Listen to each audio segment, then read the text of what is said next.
My name's Jeremiah Estes. I would just like to know what type of batteries they are, if they don't consider them potentially hazardous, like the other gentleman suggested in terms of failure. I mean, if the building or this facility were to catch fire or be struck by a tornado or anything like that, I mean, lithium ion, in my understanding, is very hazardous. We have to recycle the phone batteries, and they say they're hazardous waste.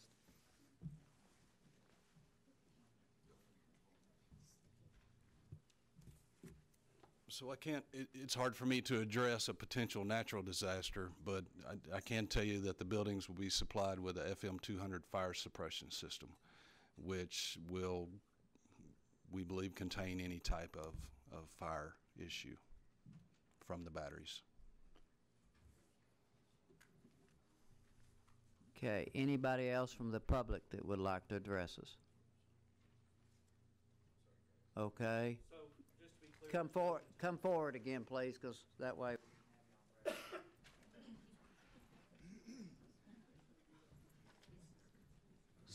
Sorry to do that, but we need it for the record. Okay, Gary King again. So just to be clear, there's no containment plan in case there is a fire for your foam, right, which is bad for the groundwater also.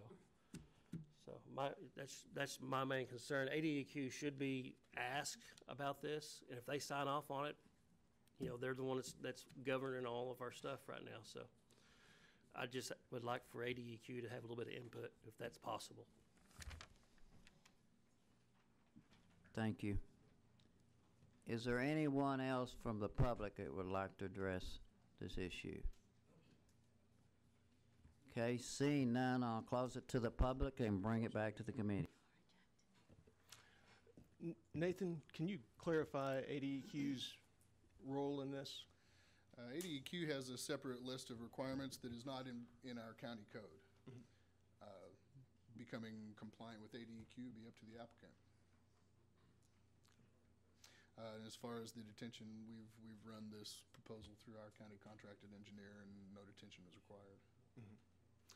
And the fire marshal added his conditions as well? Absolutely. Mm-hmm. Okay.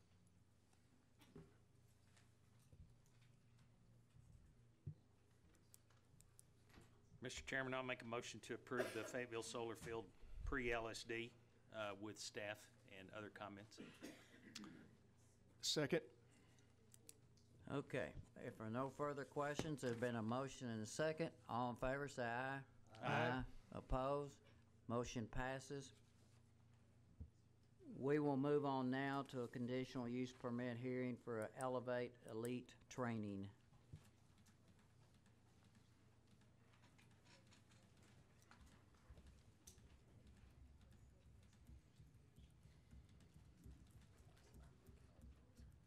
I don't know, just use this key right there.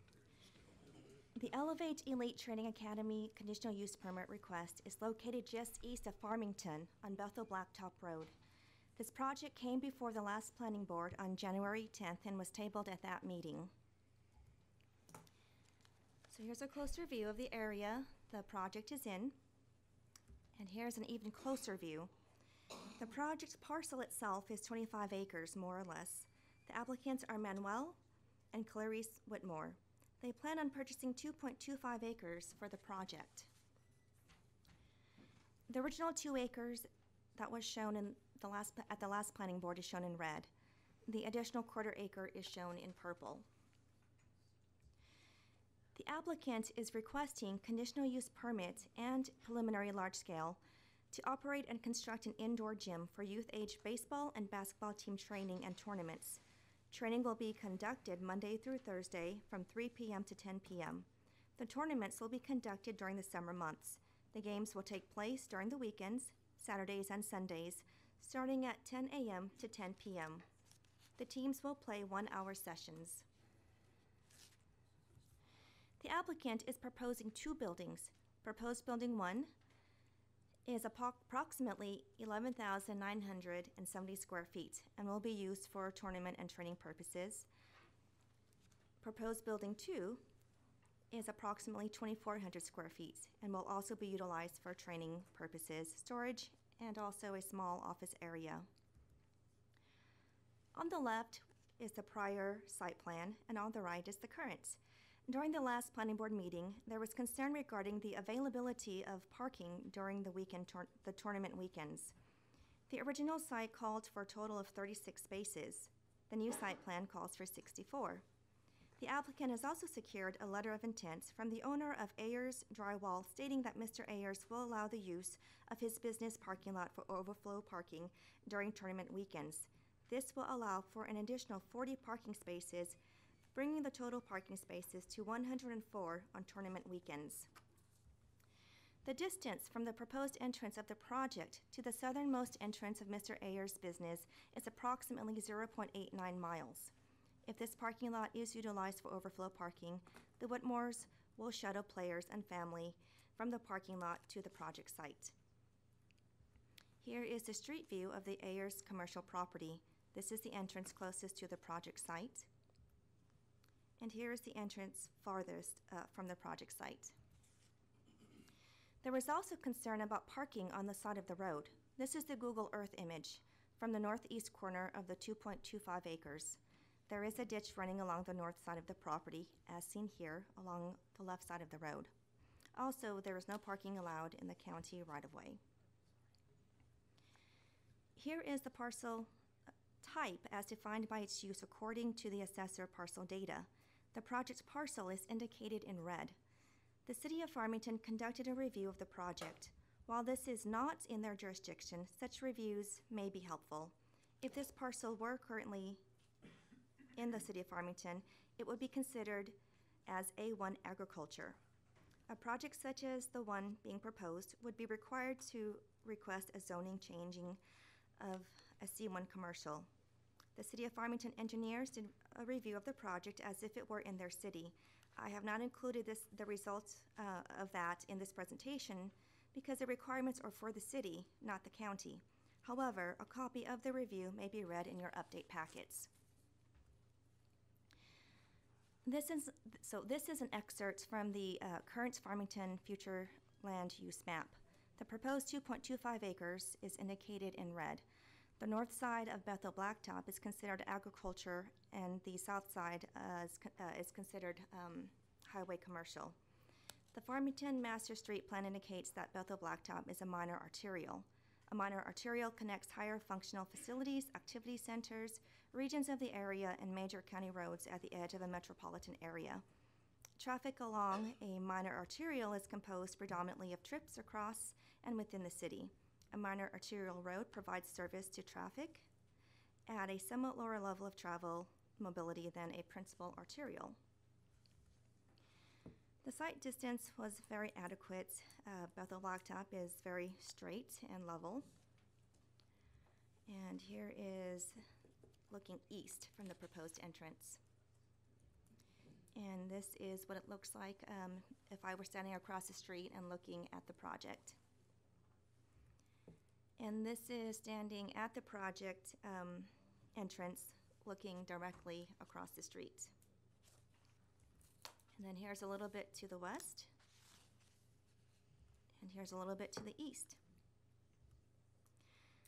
There is a lot of existing vegetation along the southern boundary and the eastern boundary. The applicant has stated that they are open to placing additional visual barriers such as shrubs, trees, or a privacy fence if required.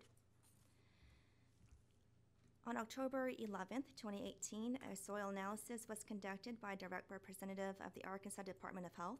The analysis results were favorable for a septic system. Permits and final septic design will have to be sent to the state for final approval, final approval for this project is contingent upon approval from the state. On December 27th, 2018, staff mailed 26 notifications to neighbors within a 300-foot radius. The project was tabled at the January 10th meeting. On January 31st, the same neighbors were notified stating that the project would once again come before the planning board. The total amount of notification comments received via email from the comment form from both mailings total to 27. And please keep in mind that some neighbors sent a comment form from the first mailing and also the second mailing. A compilation of all the emails and comment forms are in your update packet. 14 of the 27 were in favor, and the rest were opposed. On Friday, February 8th, Planning received a copy of a petition in opposition from the neighbors totaling around 90 signatures. Planning received additional pages of the petition on February 13th, with an additional 53 signatures for a total of 143 individual signatures from 97 separate parcels. Planning was not able to map one of the signers' parcel due to their providing a P.O. box instead of a physical address. So this person is included in the 143 signature tally, however. When we mapped out the parcels, this is where they are in location to the project parcel. The project parcel is the blue rectangle in the middle. And here's a close-up. So again, the project parcel is in the middle in blue. The original 300-foot notification buffer is in the first inner circle in pinkish. The green area represents a half mile from the project parcel's boundaries. The bluish purple is 1 mile, and anything in the reddish is 2 miles from the project parcel boundary. And there were a few parcels outside of this 2-mile buffer, and they're indicated here in red. A copy of these maps have been included in your update packet along with the petition itself. To the neighbors that signed the petition, I apologize if your name is misspelled or omitted from the type list. There were some signatures I could not read, so I did my best, and the ones that I just could not decipher, I just put dashes. A copy of the petition was sent to the applicant, and they did respond to the petition. The planning office forwarded the comments to the petition's point of contact. This is also in your update packet. Staff is withholding recommendation of the proposed Elevate Elite Training Academy conditional use permit requests. Staff urges the planning board to listen to the support and the opposition in order to determine whether or not the project has met the compatibility requirements. Any questions? Questions? Okay. Would the proponent like to step forward?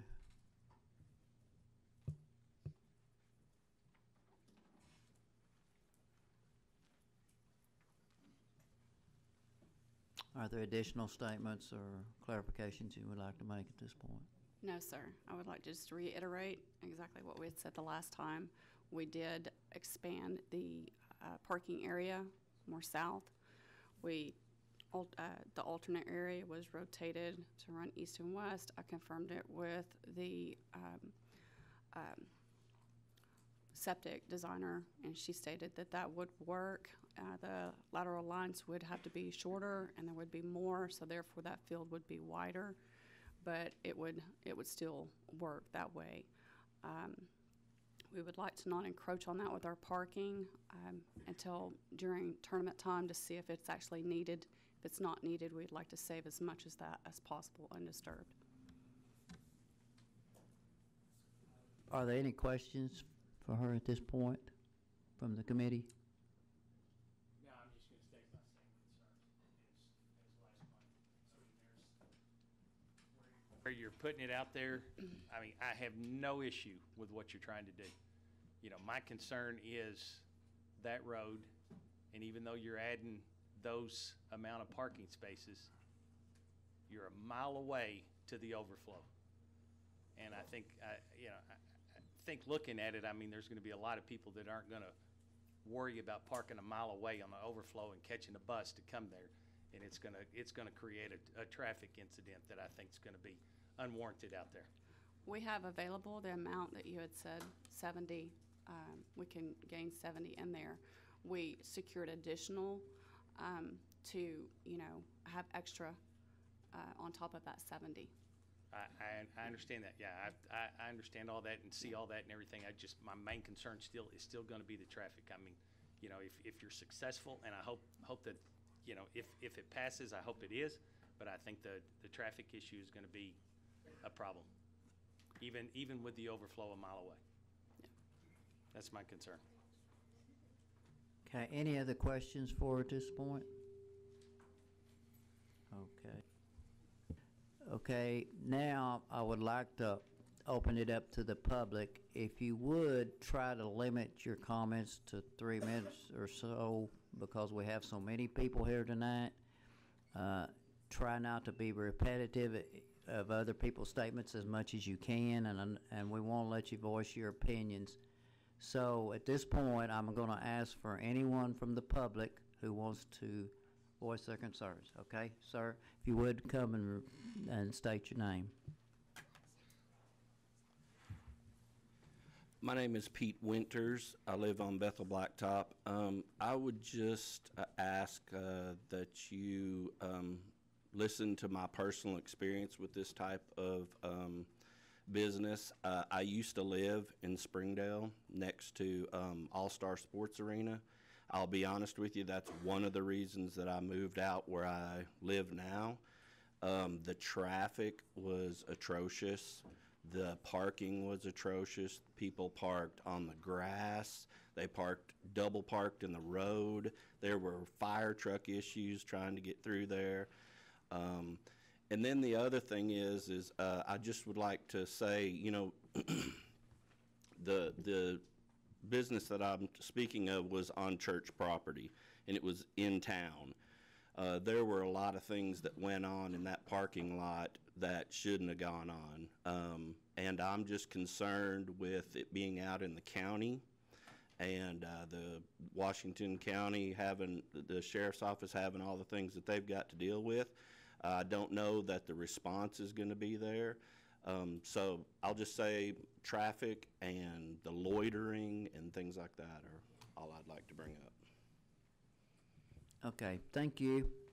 Next individual, please. Gary King, this is actually why I came tonight. I live within 1.5 miles of this project. I have 2 children that have gone through the sports programs that there is just not going to be enough room for what they're wanting to do. Based on my experience taking my kids to sporting events, I fear that the subdivision across the street will be calling for tow trucks constantly because people parking in front of their yards, blocking traffic, blocking emergency service. So I am against this. Thank you. Thank you. Next individual, please. My name is Brandy Samuels. I live approximately 1 mile from the site. Unfortunately, I didn't know we were going to have computers here. And I know she gave y'all a map of all of our opposition, but if you would like to see a better map, I've created one. These are all of the names that are on the petition in the area. Right there is the proposed one. Everything in yellow is against. And just to know, this is actually been sold this right here, so even part of that. So, there's the opposition.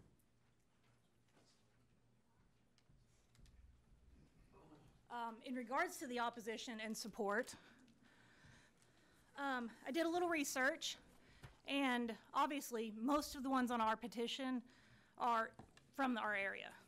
Their support letters come from Texas, Centerton, Springdale, Fayetteville, one from Prairie Grove, one from the basketball coach at Farmington, although he tells us he wouldn't even want it in his neighborhood, and from the owner of the land, who's going to make a profit from this. With regard to the parking, again, we have a disagreement in statement.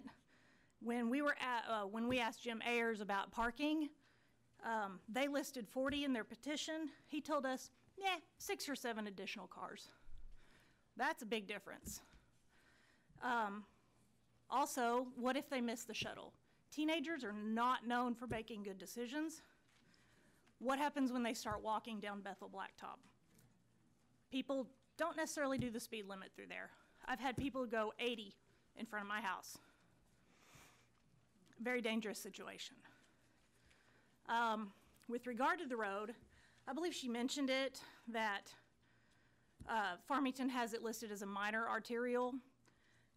On the application, they said arterial, which I believe they meant major, which if you ask Washington County, that's their first response. But when you ask them how the road is actually built, It is only a minor arterial. It cannot handle the amount that a major arterial road can handle. And that came from Jeff Crowder at the road department. If you look at the county road conditions, it's not yellow. You have excellent, good, fair, critical, and lost. I'm not even really sure what that means. But the stretch of land, or the stretch of highway between 62 and Little Elm is listed at fair. If we start adding a lot more traffic on our road, how long before it becomes critical? Obviously not lost. With regard to Farmington having it as commercial in their current land use, I'll agree with that. I have that map. However, if you ask Farmington for their future land use, it is no longer considered commercial. Which I have it here somewhere. It is back to residential. And I've lost it.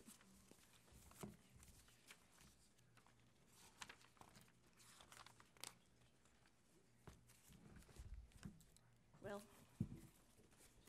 here it is.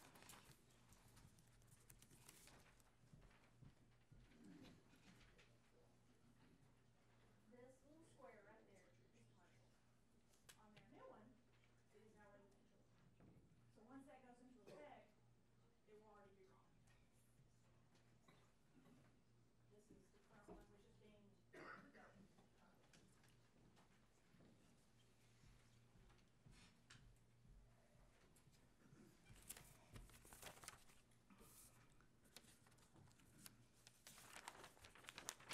Needless to say, I don't believe this is a good location for the gym. I'm not opposed to a gym of this type. Our kids need somewhere to hang out. But let's do it somewhere more appropriate. On Highway 62, somewhere in the city, somewhere that makes sense. They're not gonna have any, I mean, they'll have a little bit of traffic, but not the majority that they need to continue a business like this.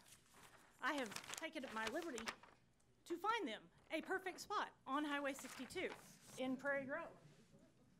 There you go. It's even cheaper. No, thank you. Okay. I just throw it out there. There are better locations for this facility. I just ask that you deny it. Thank you. Next person, please. Hello, I'm glad to be able to address you, this august body. Have you all ever been to Bethel Grove? It's a very rural setting, pastoral in nature. Mainly, I just don't think this belongs out there. How would the farmers get up and down the road with their hay equipment if these people are parked in the road? I don't think it belongs. There's residential, there's a fairly large residential area just across the road, Bethel Oaks. I'm sure you're familiar with it. That's my concern. It's out of character for what is there. It doesn't match, it doesn't fit. It's beautiful out there. And I know these people have a good idea, but maybe they could find a better place for their idea. So thank you very much. Okay. My name is Sean Johnson. I represent the Johnson family. We own the 25 acres. That was a long 3 minutes a while ago, so I'll try not to take that long. If you've been out there, you know that right across the street there's a substation which would be considered commercial. We have had lots of offers on the property to sell it for numerous other projects. We have rejected all of those. This seems to be a very good project, something that would give back to the community, especially for children, kids, junior high. They've clearly done all their homework. They've met all the requirements. Obviously, we are for the project, we support it, otherwise we wouldn't consider selling the property to them. The parking situation, they had enough parking to start with, and to the extreme, they have added to accommodate the extreme, and there's 23 more acres if they needed to purchase more property to handle the abundant extreme. So with that in consideration, I ask that you pass this. Thank you. Thank you. Justin Lee. First of all, I'd like to state that I do support this. On top of that, to kind of counter what people are saying here, that you're comparing a 40,000 square foot facility in Springdale to a 10,000 square foot, 11,000 in Farmington.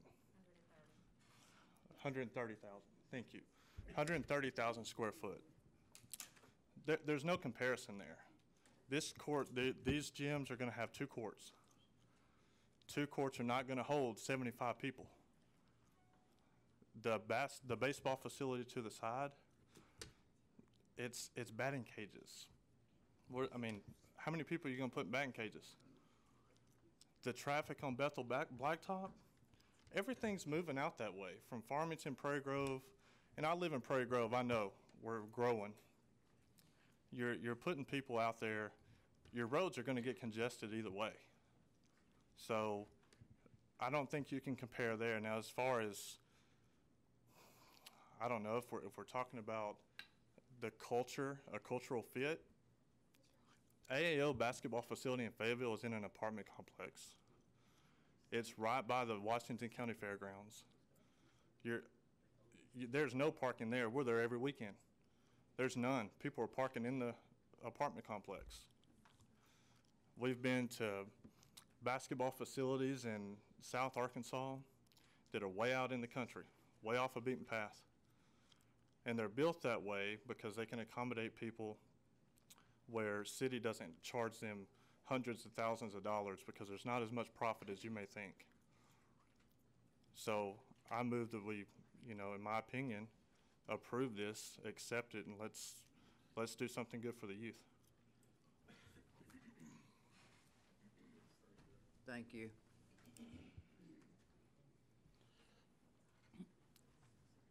My name is Ellis Patterson. I live at 13042 Bethel Blacktop Road, which is right across the road from this is going to be built. And it's going to hinder me because I moved there about 5 years ago to get out of the city limits to have my privacy. I'm almost 70 years old, and my wife also. We don't want the congestion of people driving up down the road because we already have a lot of it because people cut through there to go to Lincoln. And that road is really pretty narrow. And so, that's one of my main concerns. And we talk about parking space, they need a lot. They need twice as many parking space to take care of what they're going to do. Because there are going to be people on top of people coming to watch it. Brothers, sisters, family. Where are they going to park when it's overflowed? Out on the street? They're not going to park on my street. They're not going to park in my driveway, and mine's right close to the entrance. And that's one of my main concerns. And I know a lot of people that's lived there a lot longer than me, and they feel the same way about it. And then, like I said, he was talking about the farmers. They can barely get up that road by themselves when they're pulling a big tractor. That's how narrow that road is. And I don't think that they're going to have enough bathroom space for when a lot of people comes. So where's those people going to go when there's not enough bathroom space and they start backing up outside to go to the bathroom? There's all kinds of concerns that people are not looking at. And I think down the line somewhere, if this goes through, there's going to be another complex of something right beside it. And it'll just take away from the neighborhood. That's the thing is I didn't want to live in another neighborhood. I came here, I moved here from Texas, which I was born and raised in Stillwell. I moved back here from Texas. I lived down there 40 years, and I lived in a community where it's a lot of houses. I said I didn't want to live like that no more because my mom and dad owned a farm in Stillwell, and I wanted to at least get outside the city limits. So I own 2.5 acres of land, and I can move around a little bit and not be, jammed up. And that's one of my main concerns. So thank you for listening. Thank you.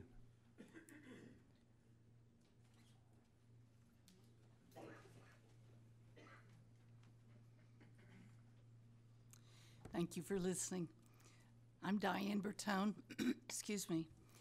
I live in the neighborhood directly across in the neighborhood, and I only have two concerns, and it's traffic and it's security for the kids in the complex. And I respectfully request that you deny it. Thank you.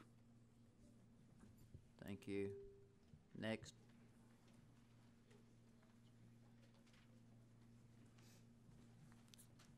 Hi, my name is Billy Carter. I live at 13086 Bethel Blacktop Road.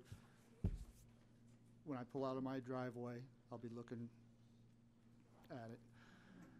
We have a lot of concerns, me, my neighbors. One is we moved out there because it was rural. The road is too narrow. There's people that ride bikes up through there now. There's people that walk up through there now. And it's a danger when they do that. We do not want our neighborhood commercialized. Farmington has, and I consider myself part of the Farmington community, Farmington has a commercial area. It's on the 62 corridor. They have one other commercial area, which is in South Winds, and it was built and developed for that, and it connects to the 62 corridor. We're really passionate about this. Me and my neighbors do not want our neighborhood changed. If they want to build a house, a shop, we're all in. If they want to build this on the Highway 62 corridor, we'll all be there supporting them. And I want to challenge what Mr. Lee from Prairie Grove said, that there's plenty of parking. You know, I've been going to ball games all my life. Within the last month, I was up at AAO on a Wednesday night. They were using 4 courts. AAO has approximately 200 parking spaces. They were parking over in the apartments. They were parking, well, I parked up in the overflow up on the fairgrounds property. They have nowhere near enough parking. It's just going to be a danger to our community. I hope you guys will vote to oppose this. Thank you very much. Thank you.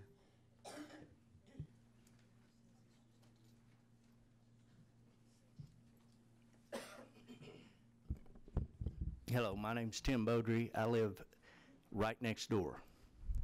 And if you want to look at the maps, my greatest concerns, a lot of things have already been stated as far as parking the streets, but Manuel came to my house, told me about the project. I hadn't received the letter yet, and I told him the same thing I'll tell you. I'm not opposed to the kids.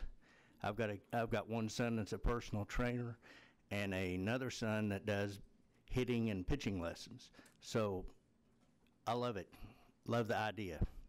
I just want to make sure that the numbers count is correct, because if the numbers on the parking are off, are the numbers on the septic off? And if they're off, I'm the one that's going to smell it. The other thing is, I strongly would like to urge you to put a privacy fence where the headlights aren't shining in my bedroom at night after dark when the cars are coming and going. If you look at that map, I'm the house with the circle drive right beside their parking lot. That's my main concerns. I also understand, I mean, I'm in the building business, I'm a developer. I understand that people buy land, people have rights with their land, understand all that. I just want everything to be done above board and correctly so that we don't have problems down the road. Thank you. Thank you.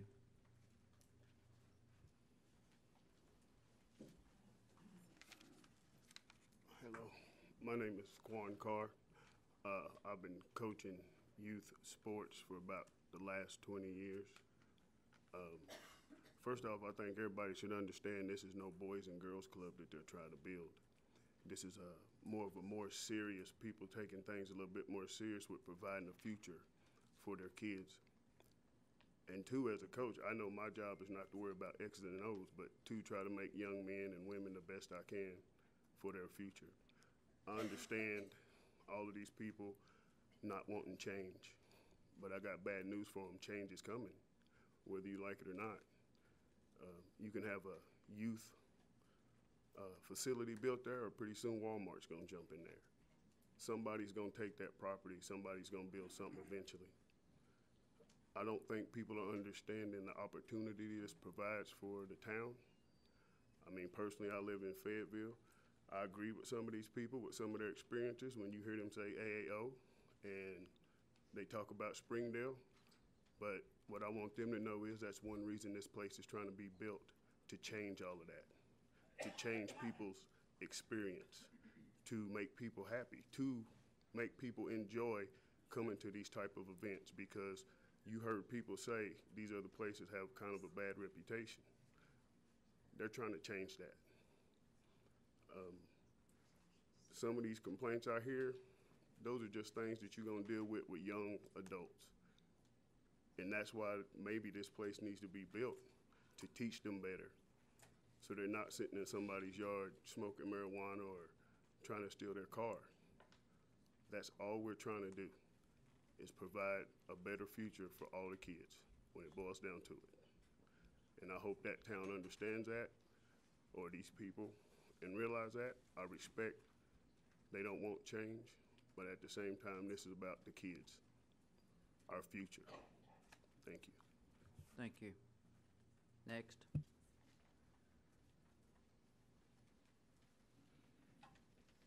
Good evening.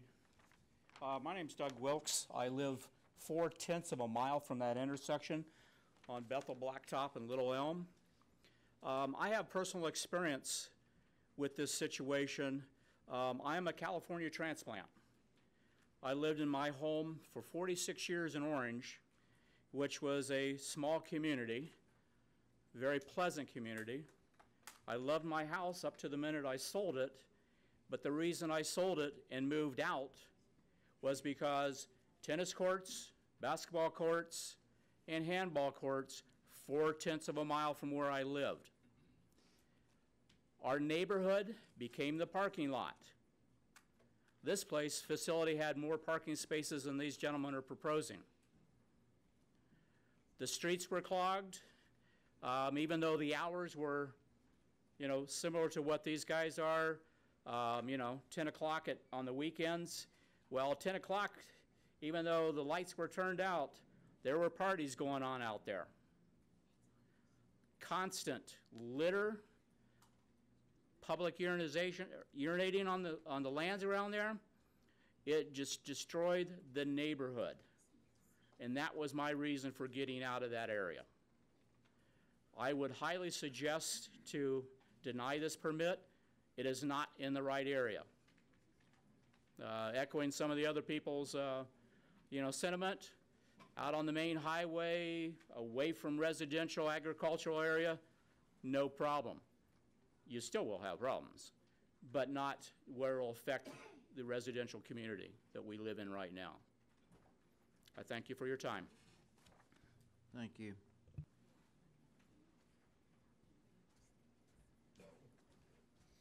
Hello, I'm Terry Mullen. My address is 13082 Bethel Blacktop Road. It's right across from this facility or proposed facility. I want to address the construction of the road. I know what's under it, and I've been lucky enough to be at the same company for 41 years. I've overlaid that twice. The first time it was chip and seal on dirt, which most county roads are. The second time in the early 80s, we paved 1.5 inches over it. And then in the 90s, we just got another 1.5 inches.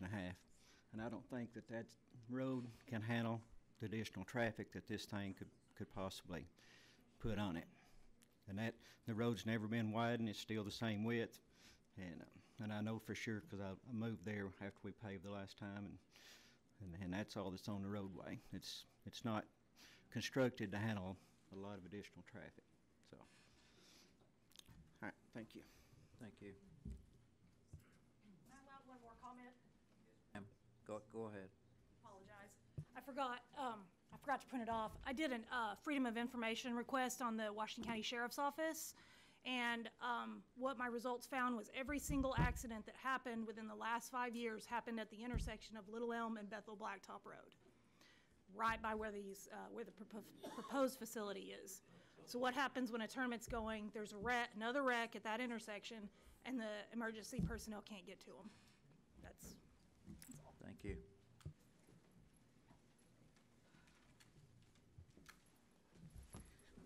Hi, I'm Clarice Whitmore, the proposed property owner.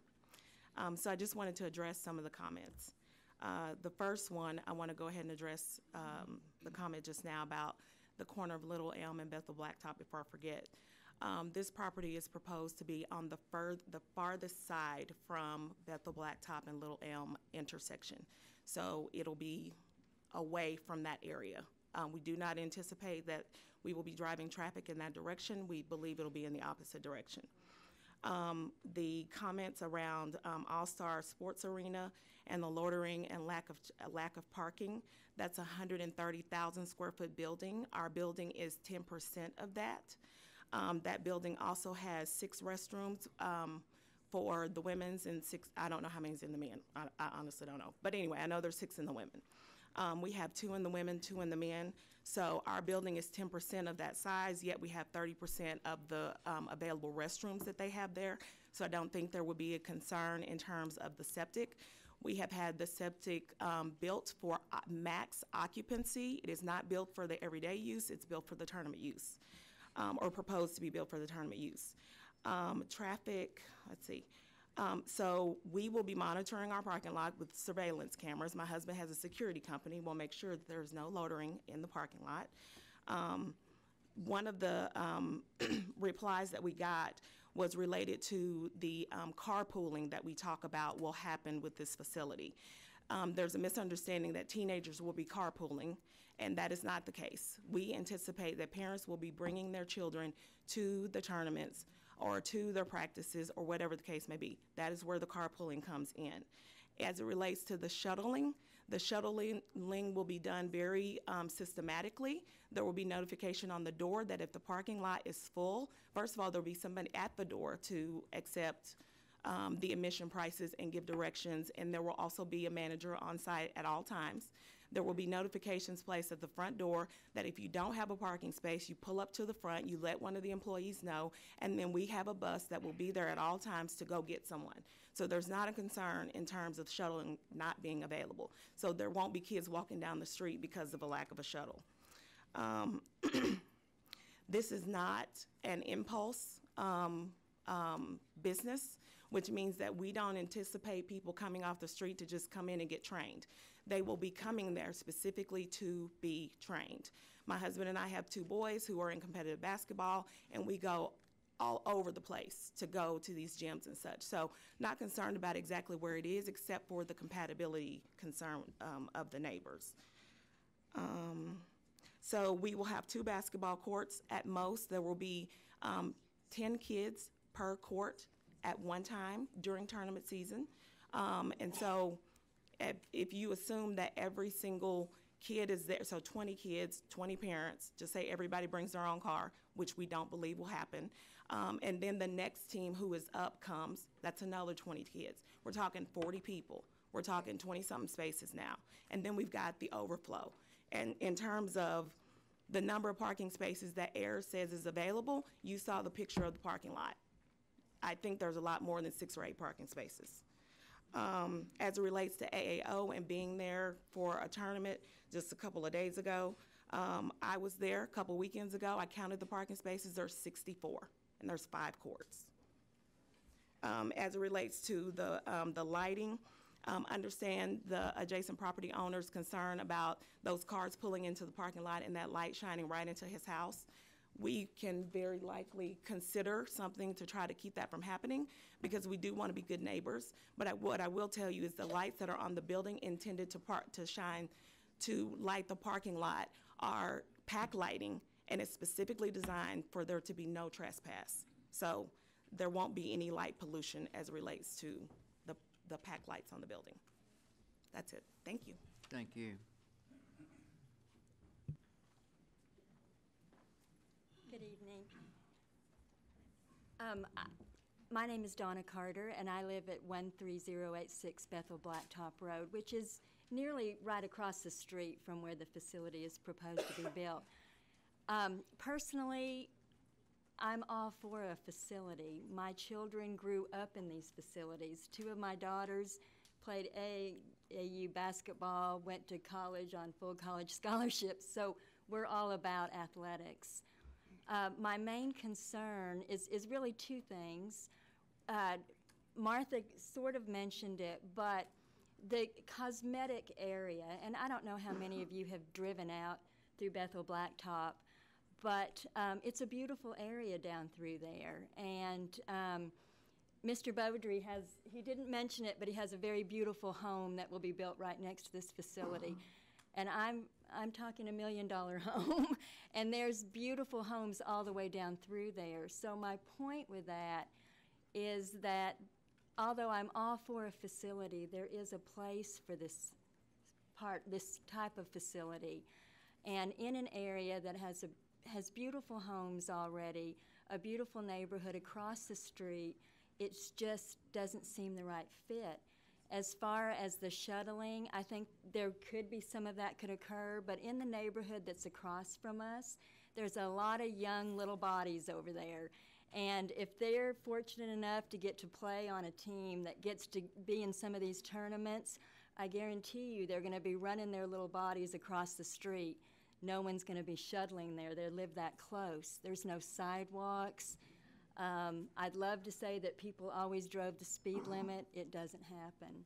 So I would just say if we could also look at what it's like down through there, the beautiful homes that are there.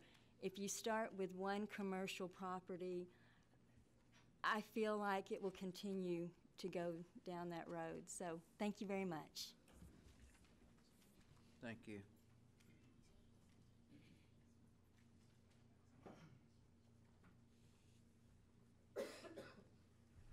My name's Lyndall Johnson. I'm a commercial contractor. My dad owns that property. I'm for it.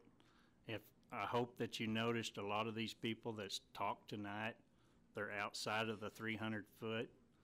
There's 2 or 3 of them that wasn't, but several of them's outside of that distance that's talked about.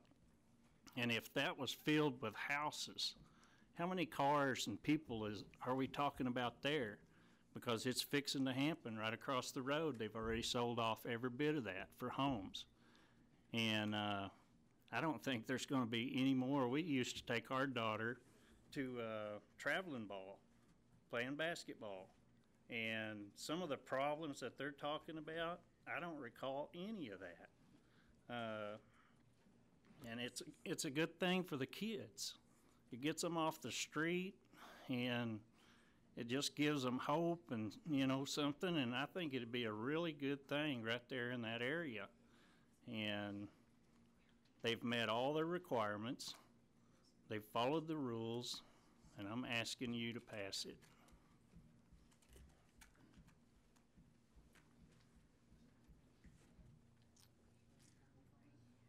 One quick one, please. Then we've got somebody else, I think, wants to. Okay. I just wanted to say, I counted the parking lots at AAO, and if you go, I counted in front of their office building, which is in that square, and I also counted what's right next to it. They have approximately 200 parking spaces there, and I was there within the last month on a Wednesday night when they only were using 4 courts, and they were parking in the apartments also, and I had to park in the overflow along with 20, 30 other vehicles. and now we're only using 4 courts, the math doesn't fit. Also, I'm the guy that talked to Jim Ayers, and he told me 5, 6, or 7. That's what he said. He didn't say 40. Thank you. Now, yeah, we got somebody else there wants to address this. My name is Stacy Bell. I live right across the street from where this location, it's 13074. I mean, I go along with what everybody else says about the area. Also behind this area, there's a shooting range. We hear them all the time. I don't think that that's very safe. And I'm not against the kids having an area like this. It just doesn't belong where they're trying to put it. And we moved into the country for a reason, and I don't want to look out my front door and see a parking lot full of cars and metal buildings. I want to see, I mean, I don't have a problem with homes, but I just don't think it's appropriate for what they're trying to do. And the shooting range is concerning to me as well. Thank you, ma'am. Thank you.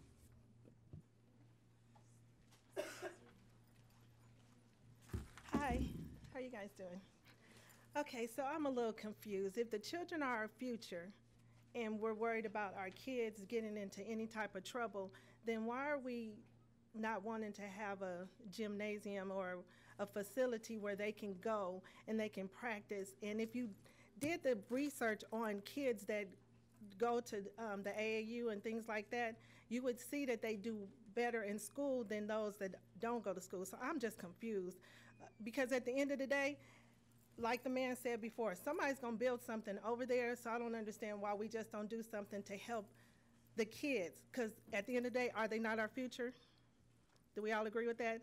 And then we're talking about parking, and we're talking about trailers and tractors and stuff. I don't know if you guys remember a long time ago when Coles was getting ready to get built and how the man tied himself to a tree. Well, Coles got built anyway, right? So these are things that are going to happen. It's just part of life. You know what I'm saying? And at the end of the day, I have a goddaughter who plays on the basketball teams. And she needs somewhere to practice so she can grow up and she can develop and she can go to college and get a scholarship playing basketball because they get these kind of skills there. Okay? Thank you, ma'am.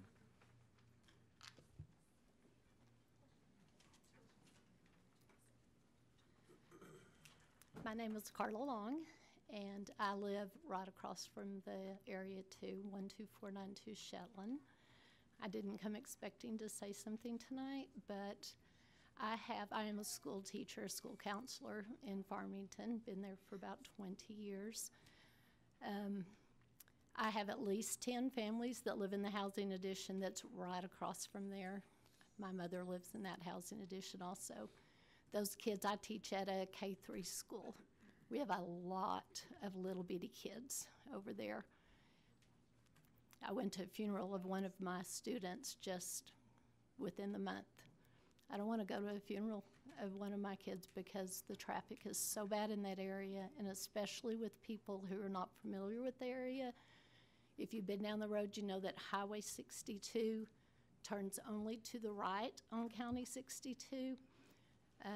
There are still flowers on that intersection where someone was driving and didn't realize there's a stoplight there. With it being a 3-way instead of 4-way, a lot of people that are not familiar with that area do not realize that that road turns off. That light, when I drive to work every morning, very often the red light gets stuck. It's supposed to have a sensor on it, but when the weather's bad, it doesn't. I've called the police at least 5 or 6 times to ask them to come check on it when it's stuck. When it gets stuck, the cars just go on red when they find a spot. It's a very, very unsafe intersection, and I can't feel good not saying something about that because I'm concerned about my students and my family that are driving that road if we have a lot of people coming that are not familiar with the area on that intersection. Thank you for listening. Thank you.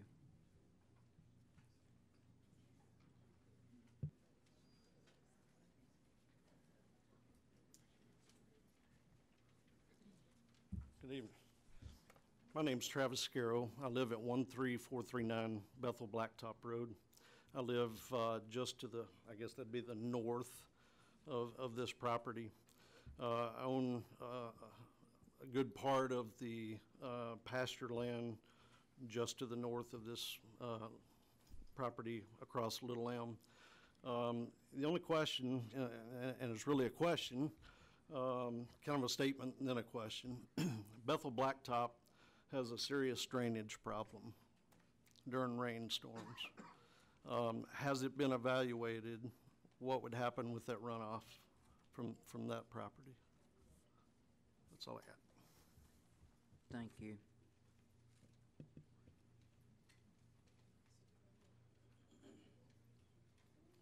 Is there someone else that wants to address this from the public? Is there someone else? Okay, come forward.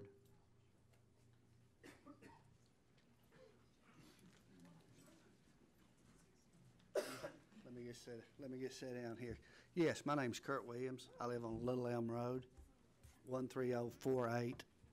Excuse me. One of my concerns, like you're saying, I'm talking about the infrastructure out there. Once this building goes in, are the taxpayers going to get stuck with putting a turning lane in, traffic light? And that's one of my main concerns. Thank you. Anyone else from the public? Okay, come forward. Hey, good evening. When we started this meeting yesterday, we please sit down. My name is Mark Bridges. I live about 300 feet from the driveway of the new facility. Of course, parking, all that stuff's been talked about. Traffic, that's been talked about as well. So I moved here, close to my home, August 24th. Right by my backyard is a field, and I brag the fact that I'm not going to have it people back there. I'm always going to have a nice view, which is great. I've got phenomenal neighbors, and behind them there is another field, which is our septic tank, which, talking about parking, I'm actually scared people are going to be parking on my septic tank. So I like the neighborhood. I moved to the neighborhood because it's beautiful, and it's a residential area. I'm a former college athlete. I'm hoping my kids will go to college for some sports as well. One of them is a great basketball player, and we play basketball every Tuesday night. I'm not griping about where I park. I find a place to park. It's not a problem.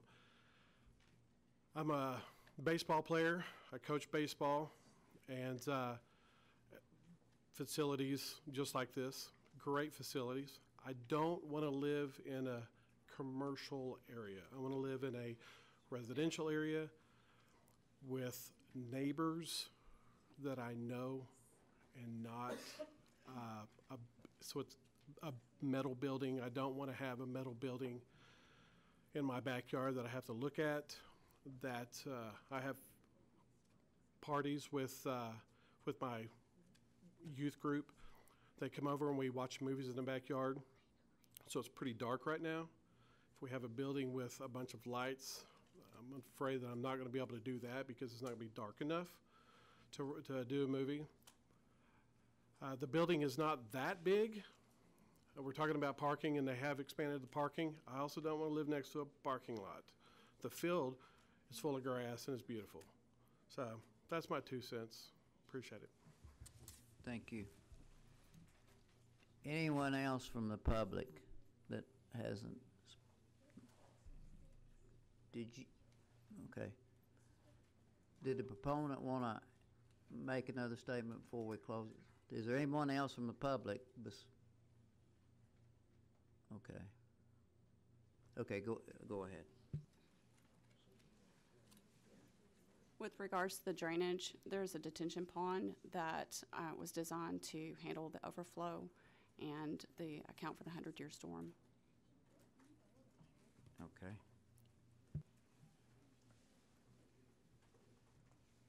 Okay, if there's no further comments from the public, I'm going to close it to the public. and bring it back to the committee.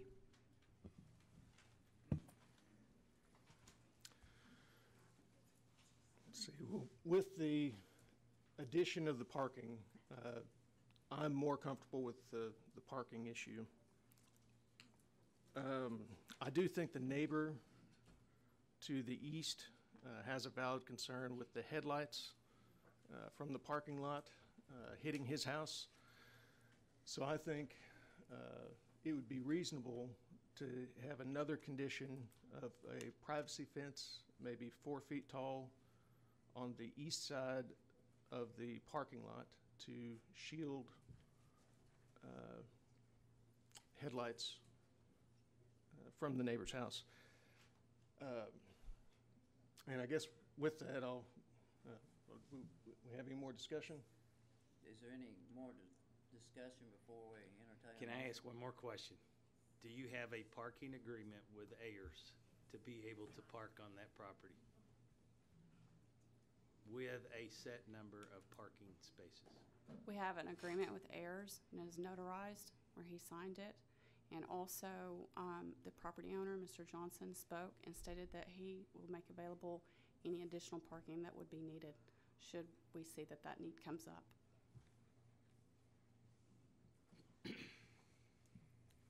Okay. Any other questions or comments?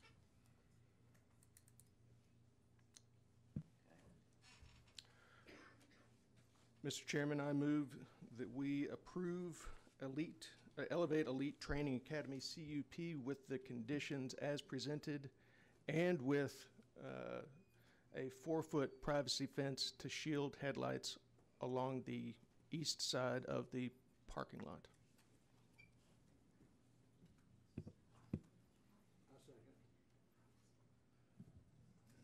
Okay. There's been a motion and second. All in favor, say aye. Aye. Opposed? No. One opposed. So we got enough. Motion will pass.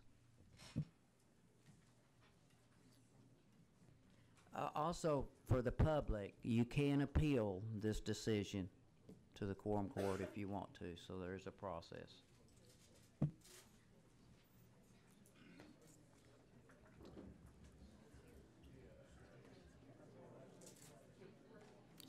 it possible to see a show of hands who voted for and those who voted against?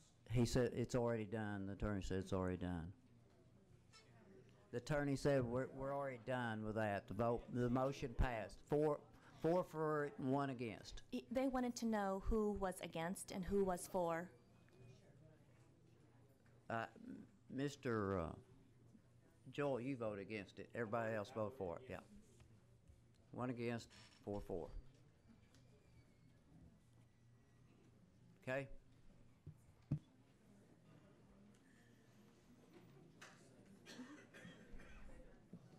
Does anybody need to take a break for it?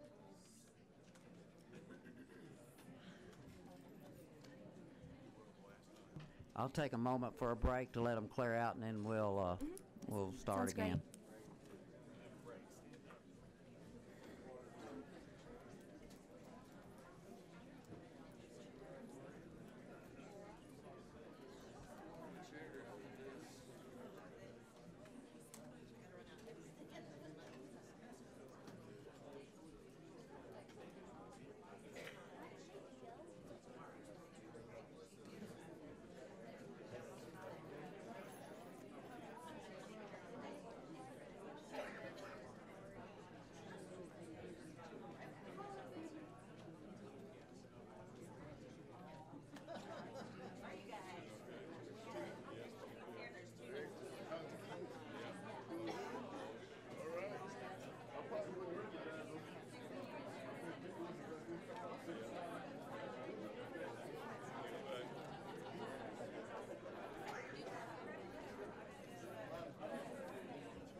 Get started. If you wouldn't mind taking your seats, please.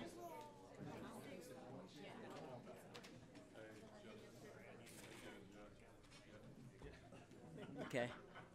Okay, I'll call the meeting back to order, and we will move on with our conditional use permit part of it, and I guess Heritage Farms is next.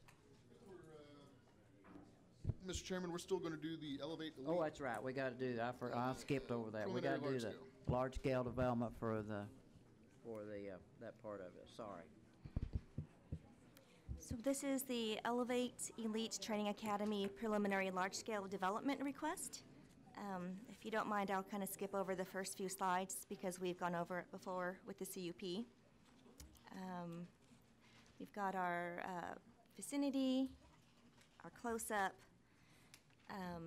the original versus the additional 0.25 acres, and the site plan.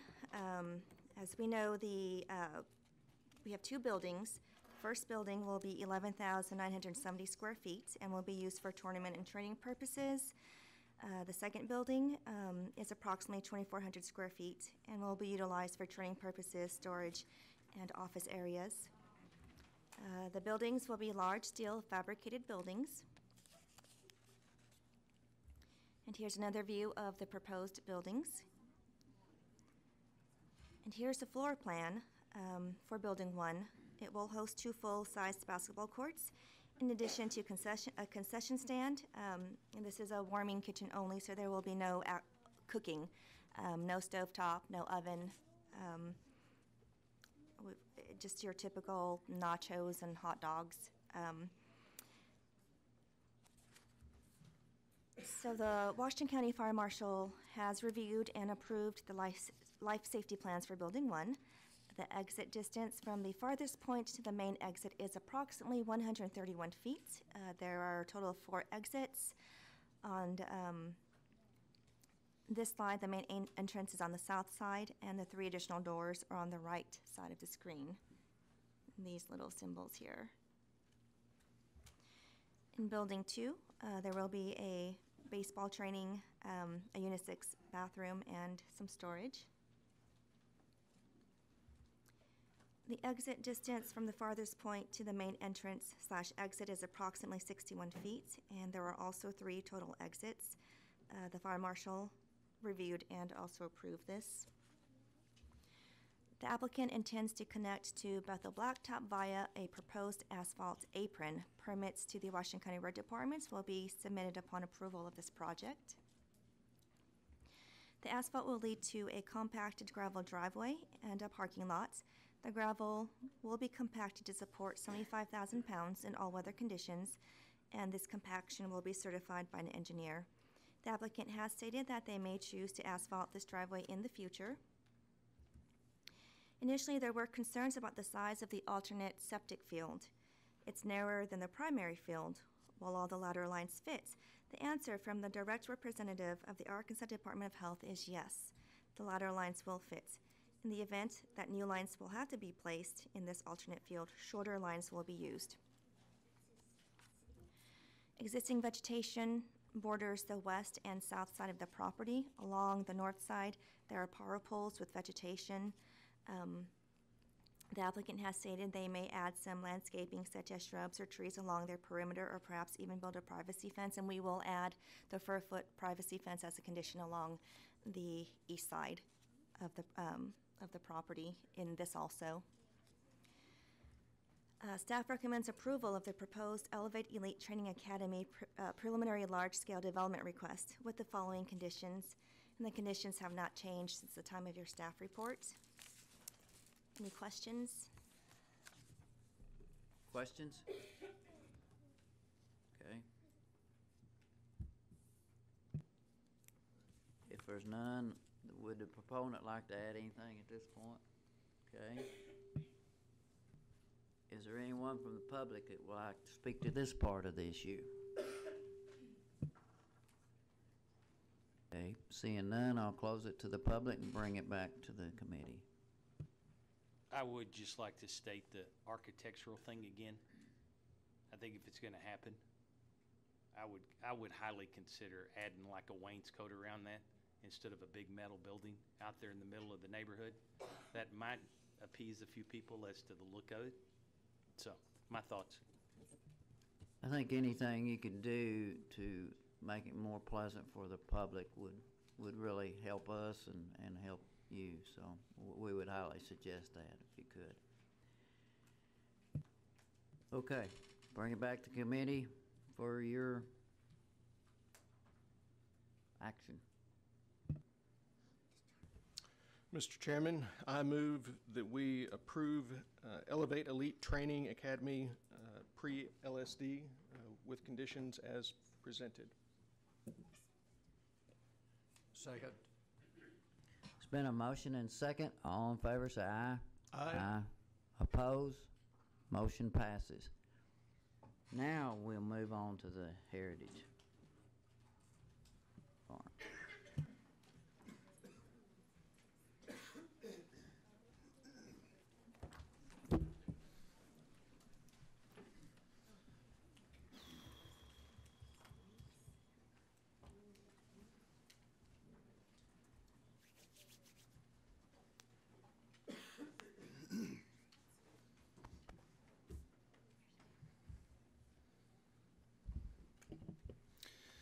All right, thank you. This is the Heritage Farms Red Dirt Pit Conditional Use Permit.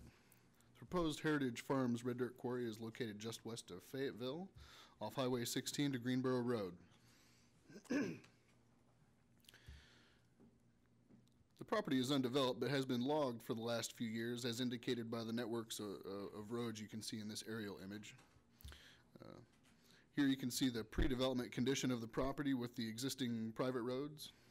The parcels which this development proposes to utilize are outlined in red. This site plan shows the area to be mined, the phases in which the applicant is proposing to complete the mining, and those acreages totaling approximately 19.1 acres. The applicant has stated there will be no blasting, and this is a condition of approval. This plan shows the access entrance off Greenboro Road. The berms are intended to buffer the sound and dust at the top of the hill. There are no berms running north to south in this design.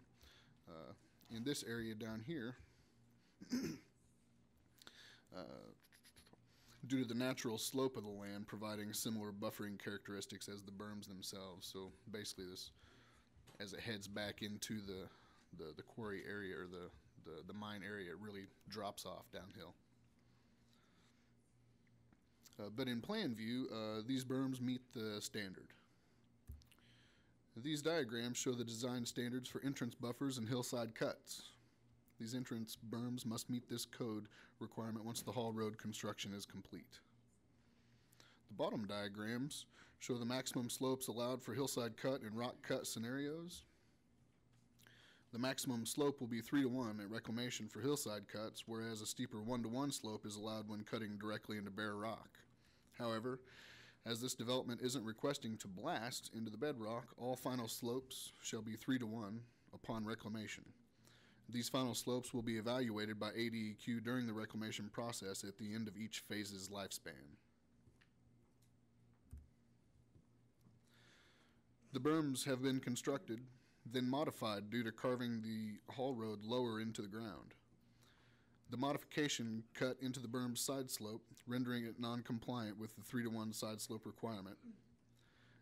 But the berms must have 3-to-1 side slopes upon final inspection. The image on top is a cross-section of the center line of the proposed Hall Road. Pre-development and post-development conditions are shown.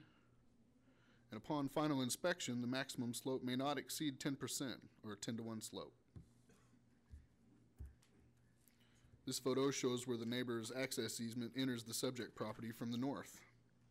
The two red lines, as I indicate right here, the two red lines indicate the fence posts at both sides of the gate, just to give you a location so you can have a sense of scale. Planning staff mapped the legal description of the access easement as it crosses the Reed and Heritage Farms properties. The easement is indicated by the dark blue line. It appears to be described accurately.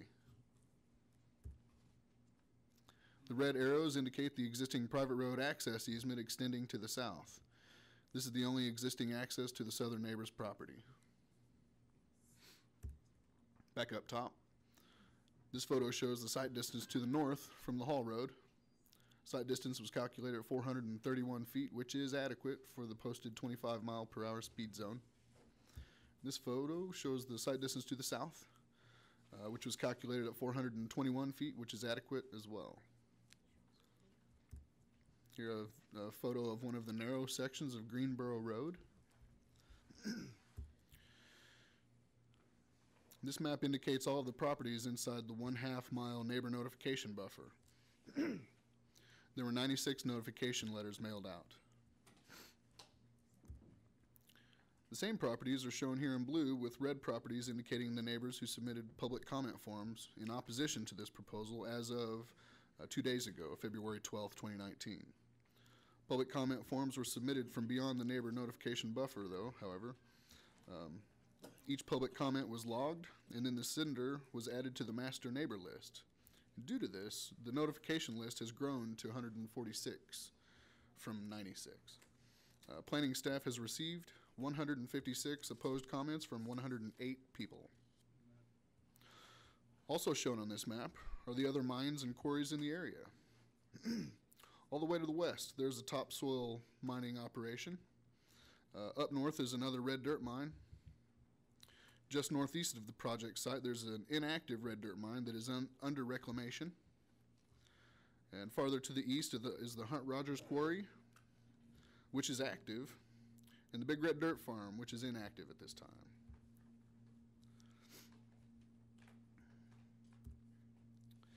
The opposed comments cite many concerns, but staff has categorized the stated concerns to the following categories. Which I should say should not be limited to the following categories, but it's not easy to categorize them, but I did. Health, dust, water quality, ecology, quality of life, property value, noise, safety, roads, and not specified. Some of the comment forms don't, they didn't write anything in, they just simply checked a box.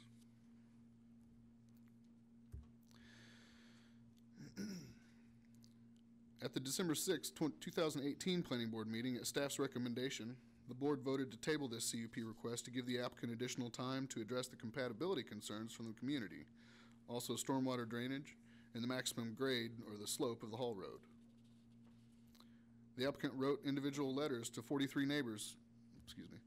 The applicant wrote individual letters to the 43 neighbors who had submitted public comment forms up to that point. They categorized the opposition from the comment forms and then discussed their plans in the letters.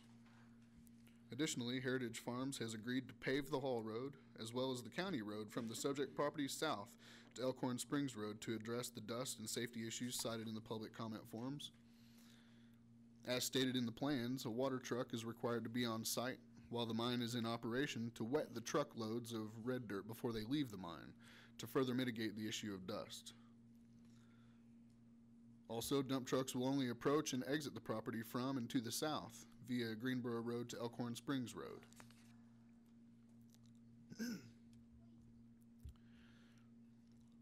Now to revisit the county code real quick. According to section 11-200, there are 7 criteria that must be met to approve conditional use permits. The first 3 criteria, number 1, that an application is on file and the fee has been paid. Number 2, the neighbors have been notified by certified mail in accordance with section 11-204.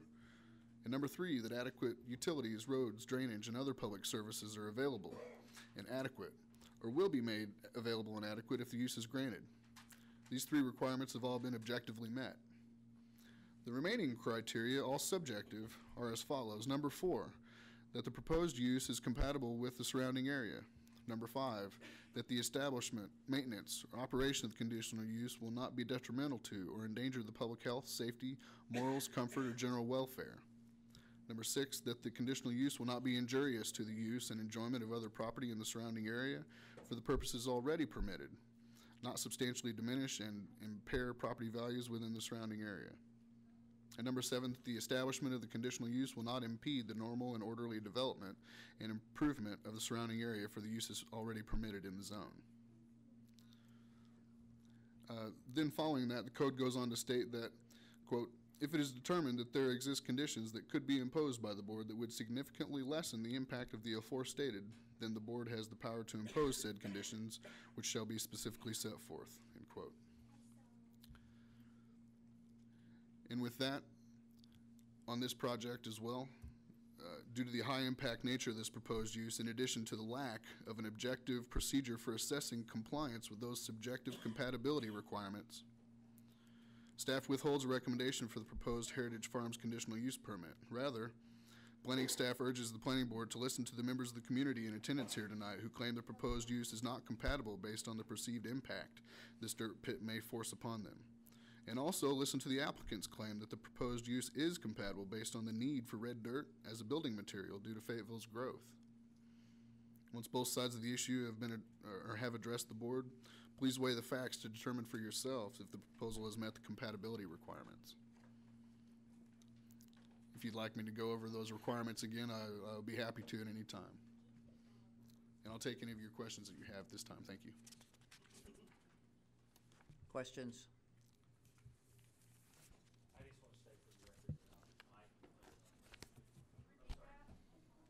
I'll just state for the record that I will recuse from voting on this particular issue. He is recusing from this issue because there is a conflict, so he will not vote or comment.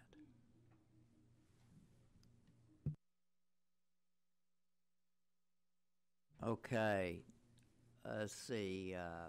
At this point, if there's no other questions for Nathan and I, is the proponent here, or would they like to add anything at this point, if they would like to add or address us?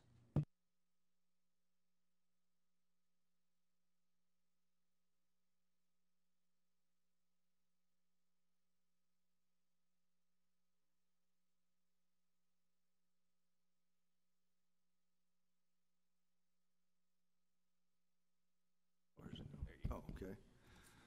I'm Melvin Milholland Engineers and Surveyors. Developed the plans that you looked at if you saw the proposed development of the quarry or red hillside pit. I know we're talking about compatibility at this point, and I've looked at it from an aerial standpoint, and the land that the 20-something acres that he's proposes to do the quarry on is not compatible with the houses that are homes of the people who are against it. So it's not compatible to being a home. It's timber. It's just a steep hill out there. A lot of it's so steep you can't drive a tractor up and down. You get a dozer. So it's not compatible now. My point is to say that, and of course the planner has covered the noise barriers, which we designed and they constructed partly. Dust will probably be only, any dust in red hillside pits would be down in the bottom, way below the elevation of the road where the houses are. And the developer says he will pave with asphalt all the way down to that pit from the public road to county standards. Asphalt road, base under it. So it won't be any dust to mount anything coming up to the top of them when he drives down the county road. If that's a dirt road, if it's paved road, it'll probably be less.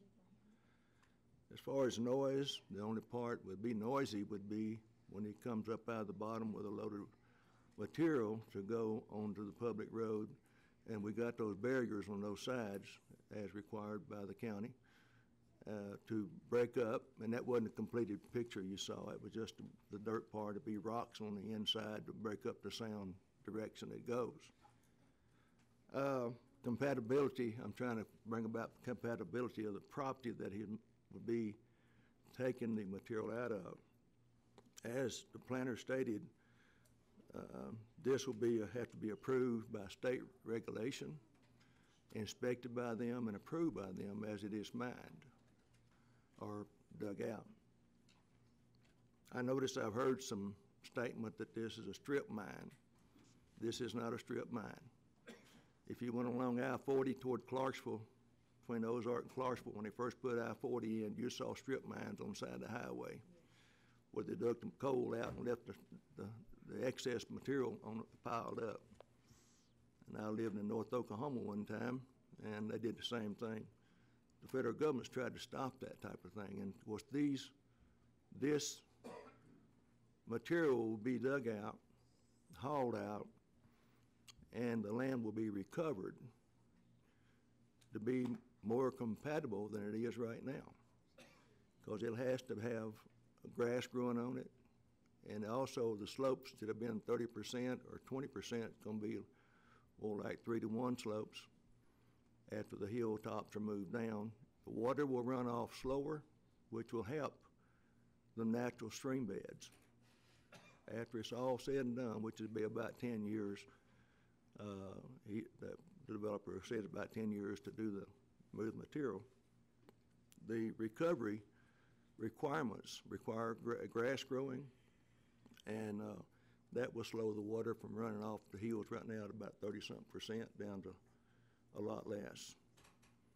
So compatibility is going to be much more compatible at the end it is right now to not only the neighborhood but also to the natural waterways. Be a lot better for them.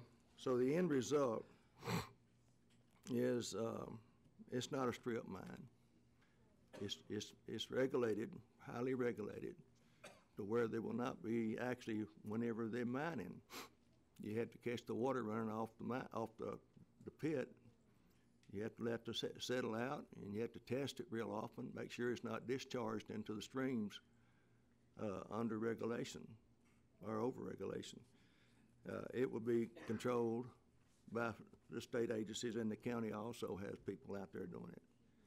So again, it's not a strip mine. It's going to be a real nice pasture and have a road into it, and also possibility if somebody wanted to build a house, they could get into it and get out of it.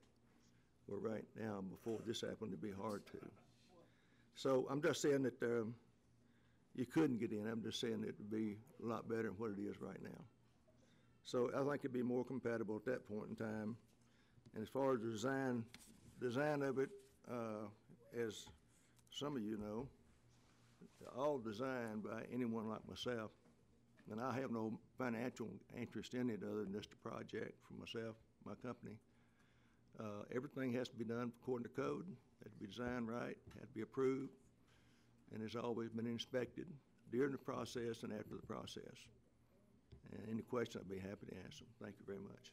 Any questions from Al at this point?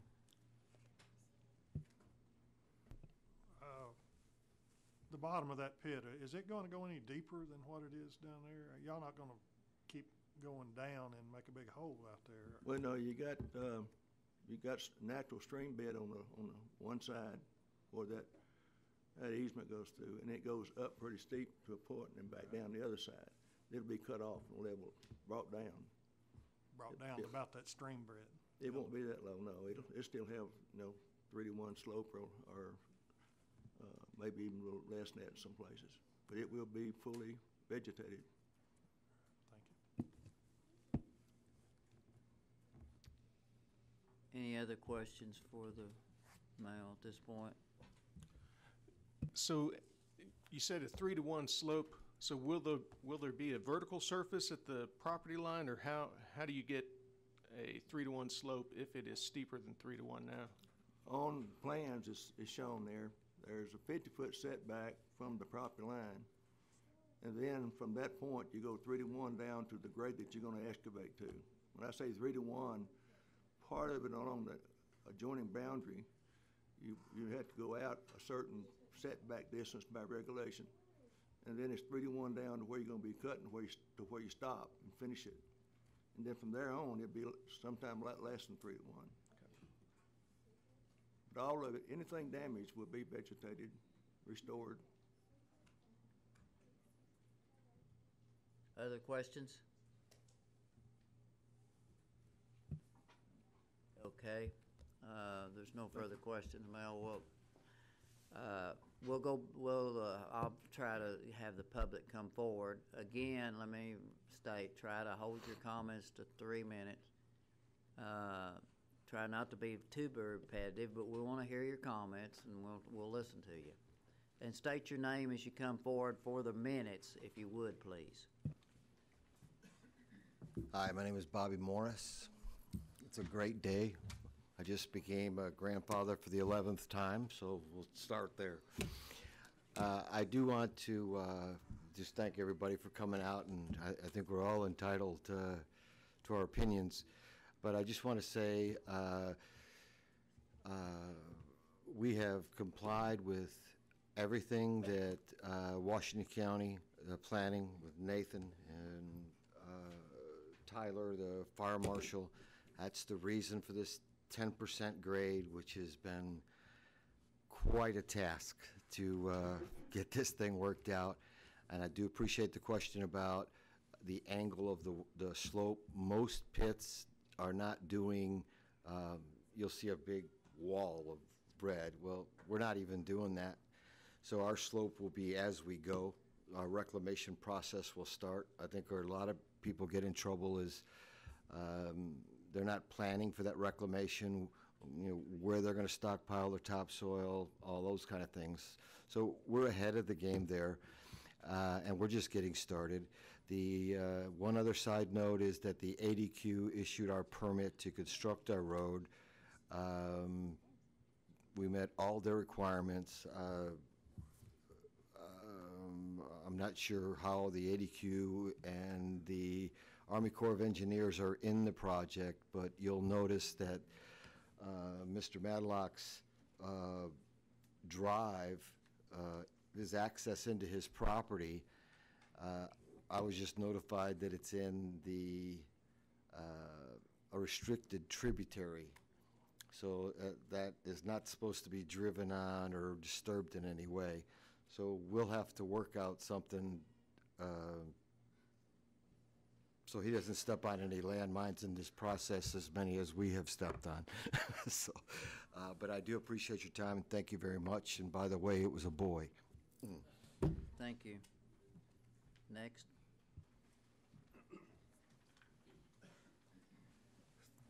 Thank you, Mr. Morris, and happy Valentine's Day. I am Marty Matlock. My wife, Stephanie Foster, and I own the property to the south of the proposed quarry. It's Nicosi Farm. It's a commercial blackberry and apiary farm. We produce blackberries and honey for the local commercial markets. We're in the early stages of developing that property. We're going to be brief. We're going to try to keep all of our comments to under 3 minutes because you're tired and we're tired.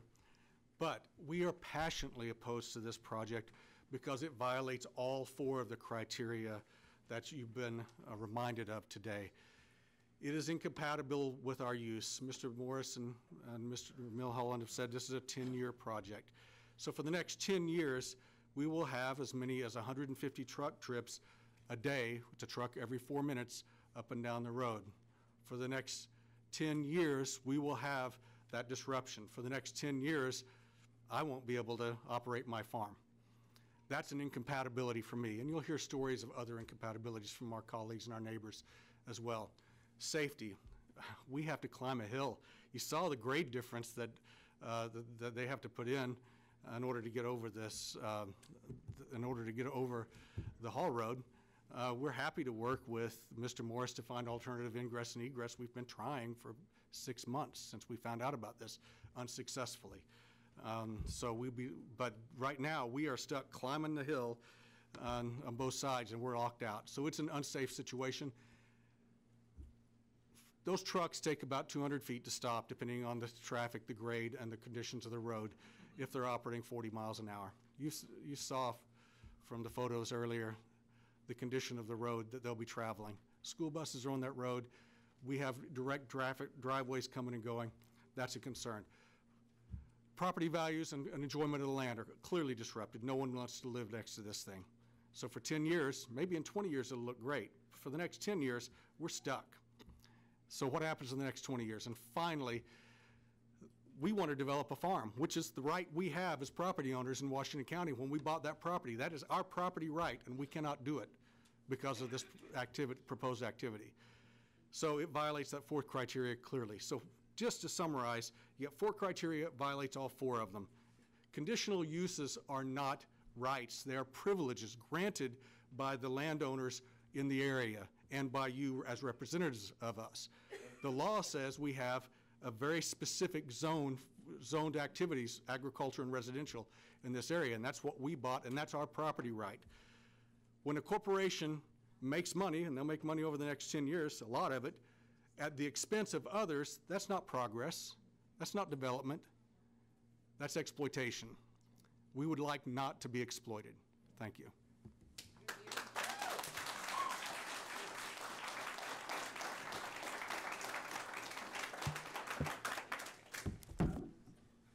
Hi, my name is Alan Langford, and I've lived on Greenboro Road for the last 26 years. My parents and I bought 35 acres 28 years ago.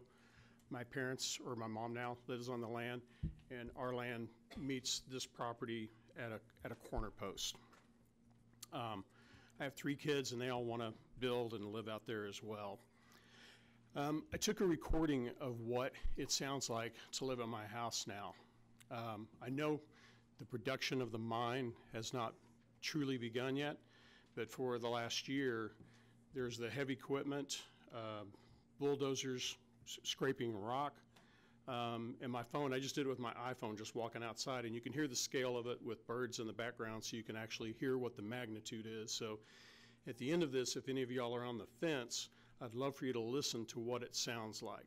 It would be much greater than that once they're filling 75 dump trucks a day, plus all the traffic going up and down the road. The road that we live on is already really dangerous. I know they showed a picture of the road as the dump trucks exit. So it's safe for the dump truck drivers that the neighbors who live there aren't going to run into them and hit them. But as you continue down the road, there are many places where only one car can pass. Within 100 yards of where the exit is for this dirt farm, it is winding. You cannot see around the corner. Only one car can pass. And at the end of it is where my driveway is, and that is where they would reach maximum speed. It's also an established Farmington school bus stop. So little kids get off, and if they're going around a blind corner and can't see, then there's no way a dump truck is going to be able to stop for a school bus. If they pave the road, the dump trucks are going to be going much faster than they would right now with it just being a dirt road. The other thing I'm really concerned about is there's a lot of people out there that live on wells. have well water specifically. My mom is specifically well water. I have a well, and I had lived at my house for about 2 or 3 years when someone built a house behind us, dug a well, it tapped into mine, and I immediately had no water. So I had to spend thousands of dollars, put in a holding tank just so I would have water to be able to flush the toilet and then go wash my hands. And the work that they're going to be doing there, eventually there will be jackhammering, there will be blasting, there will be other stuff, because it's not probably just red dirt, it's limestone and everything else, and that is going, there hasn't been any time to study to see how it would impact everybody's wells. People in that community have livestock. They depend upon that. I know in their rebuttal letter they've said that nothing they're doing currently should disturb wells. But I think those words were chosen real carefully, because there will be stuff that could cause not only a lack of water, but contamination of water. Ever since they began working on their property, there's been a huge ecological shift. They've essentially clear-cut close to 200 acres is what it looks like from all the aerial footages. And like I say, I've lived there for 26 years, and I've never had a raccoon problem, never even had a raccoon. And in the last 18 months, I have had to kill and trap dozens of raccoons. The Justice of the Peace came to my house because now there are buzzards that I guess were on that property. I have 20 buzzards that roost in my front yard every day. I have twice as many deer as I used to have. Everything has just drastically changed. And I think all of us moved in the country for a reason. We moved out there and sacrificed pizza delivery and high-speed internet and all the things that you enjoy in town, and we moved there so we could enjoy peace and quiet. And I hope to retire in about 10 years, and I would love to be able to work in my front yard, sit out on the porch, read a book without hearing bulldozers and backhoes and dump trucks and the beeping sound all day long. And that is what you hear on this recording. And again, the production of everything hasn't even started yet. So I really appreciate y'all taking the time to listen to all of us voice our concerns. Thank you, sir.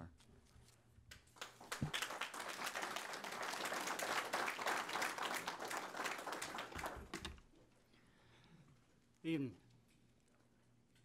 My name is James Harris. I live on Greenboro Road, south of the proposed pit. I'm here also to speak for Rick Bustain, who is a fireman in the Springdale Fire Department that lives just barely north of the pit, but he's on duty, so I'm his proxy. The following words are Rick's words. I've lived on Greenboro Road for 8 years now. My home is very close to the Greenboro entrance to the proposed dirt mine. Tonight I'd like to share my personal story with you, which also speaks to the CUP criteria 4, 5, and 6. I work full-time as a firefighter and a paramedic. I work part-time in law enforcement. On my days off, I'm usually on call as a volunteer firefighter. When I bought the property on Greenboro Road, I did so because I needed a quiet place to relax and recover from busy shifts at work. Those shifts are 24 hours, sometimes 48 hours long. Firefighters do get to sleep while they're there on occasion, but you never know when or for how long. When I do sleep at the station, I found that I never sleep deeply, and I never really feel rested the next morning. That's why I bought land and a home in a quiet part of the county where I could rest and recuperate on my days off. There are many scientific studies out there that analyze the negative effects of erratic sleep patterns associated with fire service shift work. I don't want to bore you with too many details, so I'll just say that interrupted sleep, especially over the length of a 20 or 30-year career, has been linked to increased rates of cancer, cardiovascular disease, diabetes, and obesity. It also contributes to the increased risk of behavioral health concerns such as anxiety, depression, post-traumatic stress symptoms. Sometimes I need to rest during the day because he hasn't been able to get that sleep that night. That is already impossible with the current amount of noise and vibrations emanating from the proposed site. Any further development will only make matters worse, and that's just one of the reasons that Rick is against this. So So I think it's safe to say that any and all of us, the last thing we would want is a fireman or a paramedic when we're in need or you're in need, and he's not rested, he's not well from the effects of this pit that might be upon him. For myself,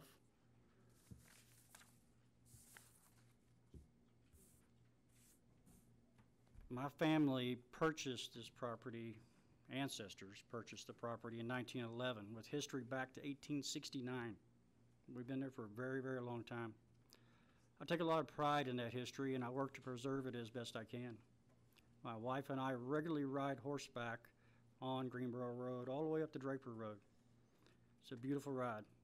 Usually during those rides, I have very little traffic met at all. Definitely not 75 or 150 dump trucks. That would just be a disaster. Greenboro is a beautiful, peaceful, rural area that we all call home, surrounding area included. It's my hope, it is my hope, that you will let it remain a beautiful, peaceful, quiet, rural area and not taken over by dump trucks on a road that would be incredibly unsafe.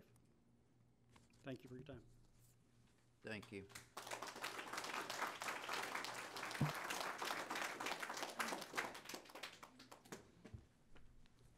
Good evening. My name is Mary Beth Lyons, and I have been a taxpayer and living among the residents that you serve for over 35 years. I would like to speak also to the criteria 4, 5, and 6, compatibility, not to endanger public health and safety and comfort, and it will not be injurious to the health, to the use and enjoyment of the surrounding property or diminish property values. I assert it already has. We have enjoyed, maybe I should say had enjoyed, the rural quality of life with peaceful green habitat around us. However, for the last 4 years, we've endured the dust, noise, and danger of fast-moving, large earth equipment, logging trucks, dump trucks going up and down the road, and seeing the century trees taken out. Like others have said, over the last 4 years, it's really been thousands of trees and dirt already being taken out. We cannot enjoy the peaceful and clean environment for which we invested. In fact, during Thanksgiving, when my granddaughters were here, my daughter and granddaughters were outside in the garden, the girls had to run inside to avoid smoke, dust, and heavy dump truck traffic.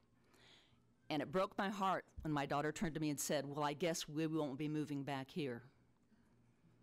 We expressed concern 4 years ago to the county officials, and they contacted the attorney at that point, and because they did not have a CUP, there was also not an ADEQ permit that had been requested, so they didn't know about anything that was going on. The continued clear-cutting of 200-plus acres in preparation for this proposed high-impact, large-scale dirt mine has degraded our rights to enjoy our own property in terms of health and safety.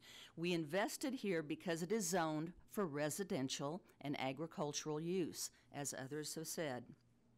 But the noise, dust, traffic, and smoke has already eroded property values, not just for the land we live on, but also for our investment, the 2 parcels of property that we bought for investment that are adjacent to ours, and also for 2 of our neighbors who have homes for sale or property for sale, and investors have backed away from that. Furthermore, the proposal is not compatible with the overall protection of agricultural and rural areas and water resources plan developed by more than 50 of our community leaders and professionals, which values balance and the use of resources, smart growth, and environmental community preservation. Destroying the green corridor just outside of Fayetteville city limits with noisy, unsafe road and air quality conditions is not consistent with current zoning. I want to thank you and the planning staff for going over all the checklists, but now I think we have a bigger picture to consider. and that's the larger issues of health, safety, and quality of life in rural residential areas. It's at stake, and it's already impacted our neighborhood. Deliberate indifference to our concerns violates the fundamental principles of democracy. Thank you.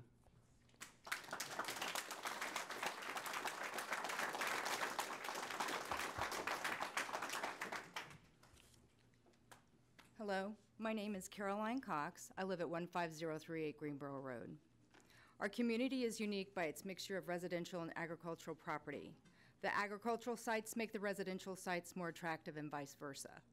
The mix of property use, which complies with the existing zoning of agricultural and residential 1 acre minimum, is what makes our area a destination place. The proximity to the Illinois River and other tributaries that feed it are a priceless part of our area's charm. We agree with Judge Wood when he introduces Washington County as a place of choice, a destination place where people grow their families and plant their farms.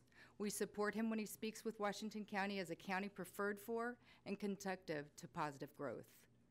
With its natural beauty, we further agree that our area is spectacular. We believe in our community and support said positive growth. We are invested in that very thing. 15 years ago, when we were in search for investment land as a place to build our home, we selected our location carefully. We selected Greenboro Road in Washington County because of its beauty, its proximity to Fayetteville, and Interstate 49. We are 6.5 miles from the bypass. Our property serves as our home site and a financial investment. Our neighborhood already supports the positive growth that Judge Wood speaks to, in addition to our many neighbors whose property ownership goes back for generations. We have many examples of neighbors who have purchased homes or land to build new homes over the past few years. New home construction is currently underway at the north and south end of Greenboro Road. Within the last year, several new homes have been constructed on Elkhorn Springs Road within a half mile of Greenboro intersection.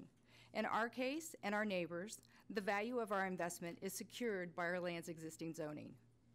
We strongly oppose to the business model that plops down an industrial site in the middle of a neighborhood that is currently supporting positive growth. At best, the proposed pit is short-sighted in its support of the growth of the county. We ask for the consideration that the applicant knowingly purchase the land for the proposed dirt pit site in a zoned agricultural residential area. To now apply for a change in zoning to introduce a commercial site is impactful for those of us in the area who are abiding by the permitted zoning. We ask that the Planning Board recognize the injurious nature of the proposed dirt pit. It will diminish our property value and impede the normal development and improvement of the area as called out in CUP criteria 6 and 7. We can say with certainty that if a dirt pit like the one proposed in the applicant's CUP had existed within the same proximity, we would not have purchased land. You do not pay a premium for agricultural residential land in the county to be co-located with an industrial mining site. Thank you for your consideration and your service to the county.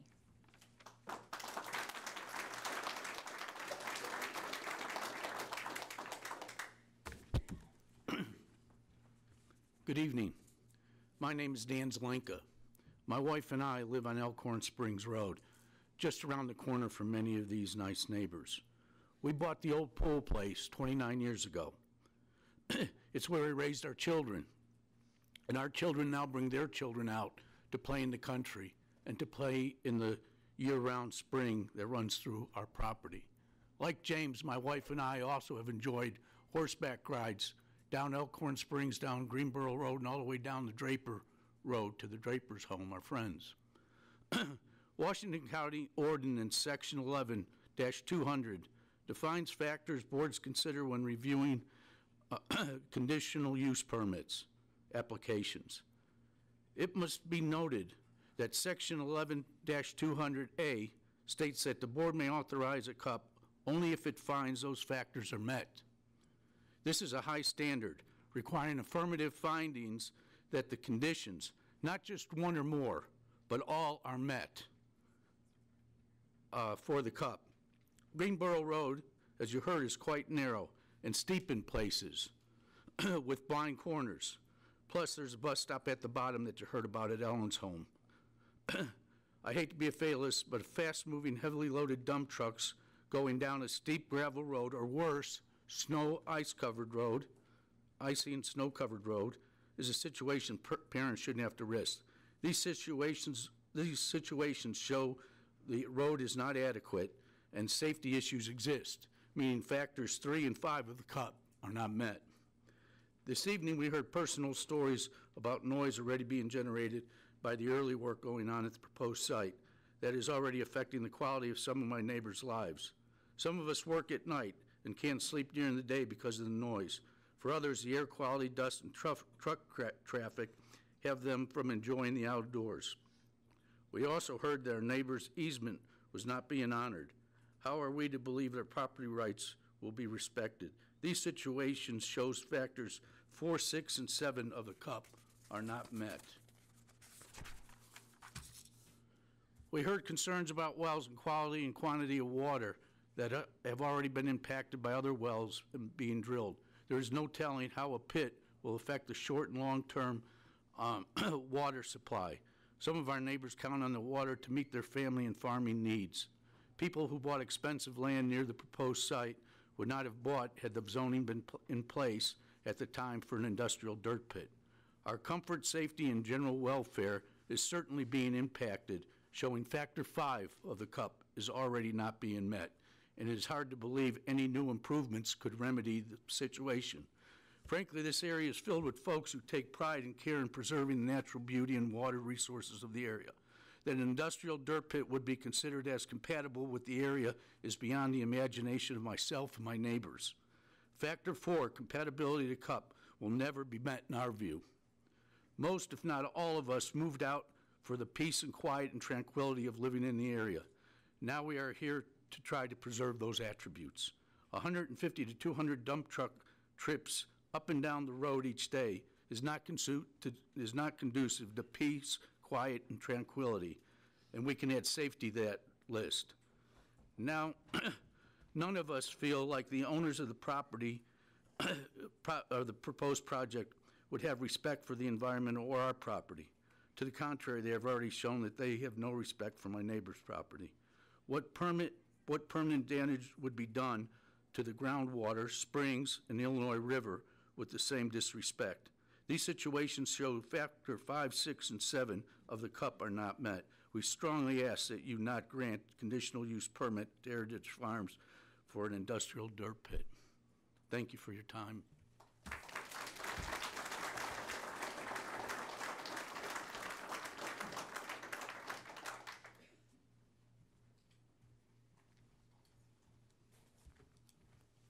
Good evening.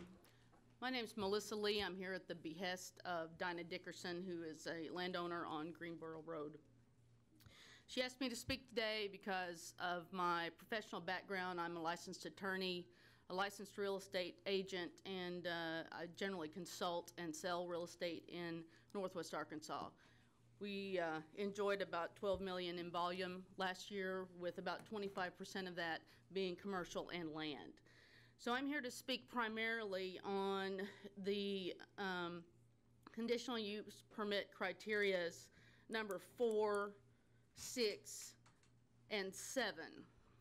So specifically number 4, while as an attorney I appreciate Mr. Milholland's argument that the future of this development may be compatible, your standard is the current use. So I do not feel that this dirt pit is in any way compatible with the surrounding area for a number of reasons that have mostly already been identified tonight. Your number 6 criteria, which is that the conditional use will not be injurious to the use and enjoyment of other property in the surrounding area for the purposes already permitted, nor in particular substantially diminish and impair property values within the surrounding area.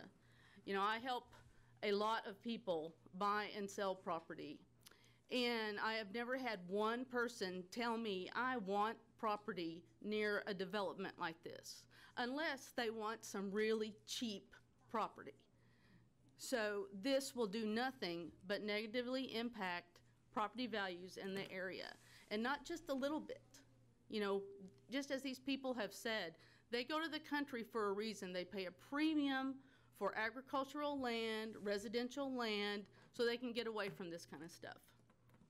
As we continue to grow in Northwest Arkansas, you need places for people to develop more residential areas, whether it's rural residential and agricultural, which is what the current zoning is here, or, you know, uses. And to put a high impact, large scale development in the middle of this area is, I cannot personally fathom it from a legal or just as someone who loves rural property and who sells a lot of it. I can't even picture this. On number 7, that's the establishment of the conditional use will not impede the normal and orderly development and improvement of the surrounding area for uses permitted in the zone. I would envision the development of this property to be more residential, more agricultural, more like the small farms and the apiaries. You know, I sat in front of a Fayetteville Planning Commission board on some property that I have under contract on Weddington. And they wanted to do a self-storage.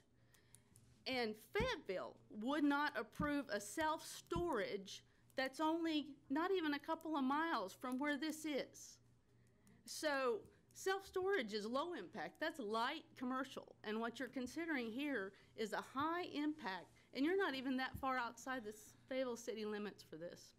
So I appreciate your time. And in my professional opinion, in particular, with the development and with the property values, there's no way that this development meets the criteria for your conditional use permit. Thank you.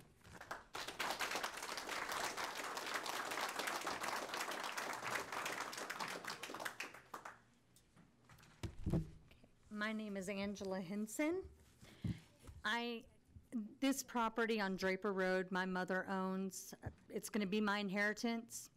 Now, when I talked to Nathan, he told me that this permit was an indefinite permit. And, you know, it's high impact. I talked to ADEQ. They told me that he had not gotten a permit. Mr. Morris has not gotten a permit, but yet there's already road work being done, dirt work being done.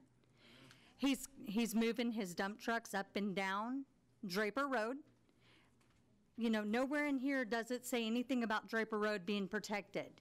And it's so narrow, so narrow. I mean, people can get in, you know, major accidents on that road. There have been. And, you know, we can hear from where my mom lives, we can hear the dump trucks coming up and down. We can hear them moving dirt. We don't want this approved. We do not want it approved. Thank you.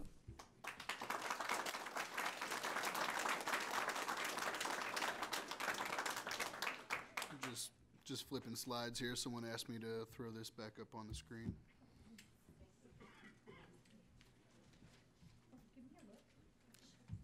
The ADQ permit is posted. If you go on the ADQ website in Little Rock, you can see all of the permits are in place for the construction and all of that. So in regard to all my dump trucks running up and down the road, I own one dump truck. One.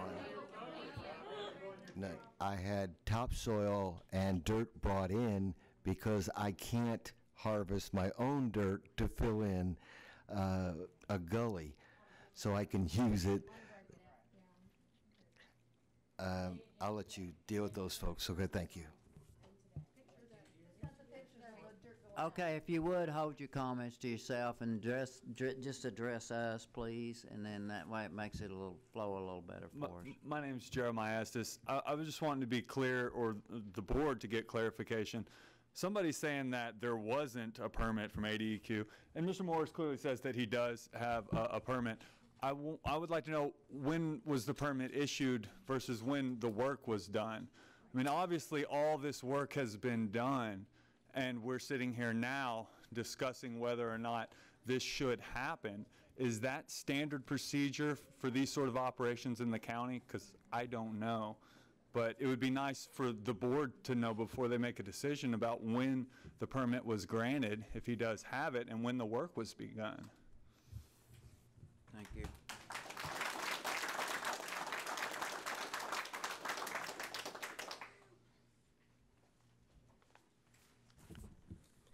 Good evening. My name is Lou Sharp, and I live south of Town, and I was on the Quorum Court and Planning Commission website today, and I couldn't find evidence of a permit from ADEQ. I also read in the reports that the Illinois, this is in the Illinois watershed area, which, you know, the Illinois River is part of the Scenic River program in Oklahoma.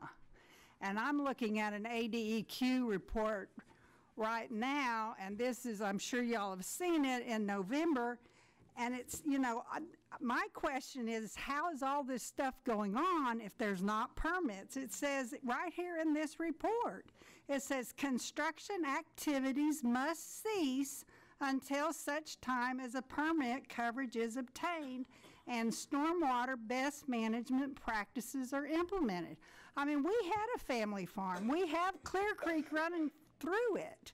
You can't go dig gravel out of that creek. So I don't understand how we're in a rural area, a beautiful area of northwest Arkansas, and now we're mining next to the Illinois River when it's an environmentally protective area. You even have, you know, endangered species in there. So, I mean, those are just my concerns, and I'm not sure how all of this works, but I could not find any evidence of a permit from ADEQ, and it clearly says they need to cease operations. Thank you.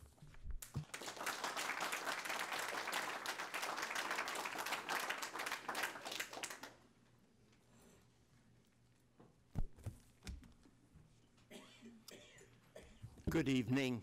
My name is Van Brahana. I'm a retired professor of geology at the university. I am also a registered professional geologist with the state of Arkansas. My registration number is 1884. I would like to speak about the geology. I will not talk about the practical impacts to the overall environment, which can be tremendously severe in this area, but I would like to talk about the geology. The rock itself that underlies this area is a combination of layers of chert or flint rock and limestone. Interbedded, the layers are they can be very thin. It's good building material, but it is not unique to this location. There are many other locations, huge number of locations over the area where the Boone Formation, this is the Boone Formation, and the lower unit is a pure limestone, and this limestone has caves developed in it, very open, very easy to transmit water that gets into the ground from rain, and the amount of filtration that goes on in a region like this, which is called a karst region, is essentially, it doesn't filter the water at all. So the concerns about water, the concerns about water quality in the Illinois River, and that the basins, the wells, the springs. Elkhorn Spring is a major spring that lies close to the property. These are very, very serious concerns, and I have heard no studies that have been done or no inclusion of those that have been done. Within the caves that exist in the area, there are endangered species, Indiana gray bats, and these are a serious concern because they talk about what the impact is for the overall environment, the overall location. So with that in mind, I'll synthesize the final component. And I taught a class in environmental justice prior to being retired, and I've seen there are a lot of people that come in from a different area. They don't necessarily live in the area, and these people who live there are genuinely concerned and they're truly caring, and they truly monitor how they treat the property itself. My overall evaluation of what the property is and how vulnerable it is because it's karst is very, very critical, and I would include my request that you seriously not allow this proposal to go forward. Thank you very much.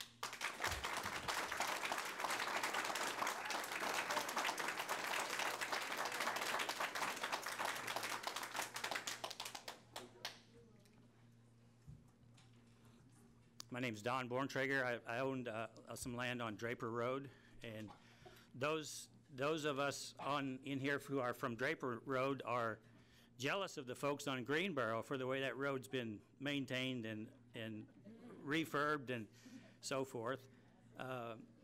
Interesting what Mr. Morris said. I've personally followed 2 dump trucks out on Draper Road from his property in the last week. I grew up in eastern Kentucky, in coal mining country when strip mining was the norm in the 60s and 70s. And what was going on over the hill, out of sight, was catastrophic. He's saying it's not going to be like that. I'll take his word for it for now. What happened to the roads was a whole different kettle of fish. The roads were absolutely destroyed by constant dump truck traffic. If the city of Fayetteville is okay with what's going on, coming in on Highway 16, I'd be surprised. If he blacktops Greenboro from the duty road there out to Elkhorn Springs, it will be just a short matter of time till that blacktop is destroyed. The potholes we'd experienced in coal mining country were big enough to hide a good coon dog. And when those roads got resurfaced, a lot of coon dogs didn't get out of the way fast enough and got killed. And that's just kind of a humorous bit, but we were used to going 15 miles an hour on a county road because the potholes were so big it'd destroy your suspension otherwise. My main concern here is if this goes through, the road of Elkhorn Springs and Highway 16 going both directions are going to be seriously compromised by dump truck traffic.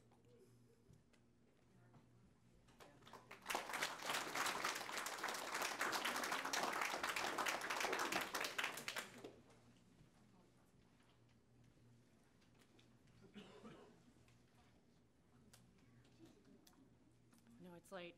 Let's try to wrap this up. My name's Dana Taylor. I'm here with my husband Sheldon.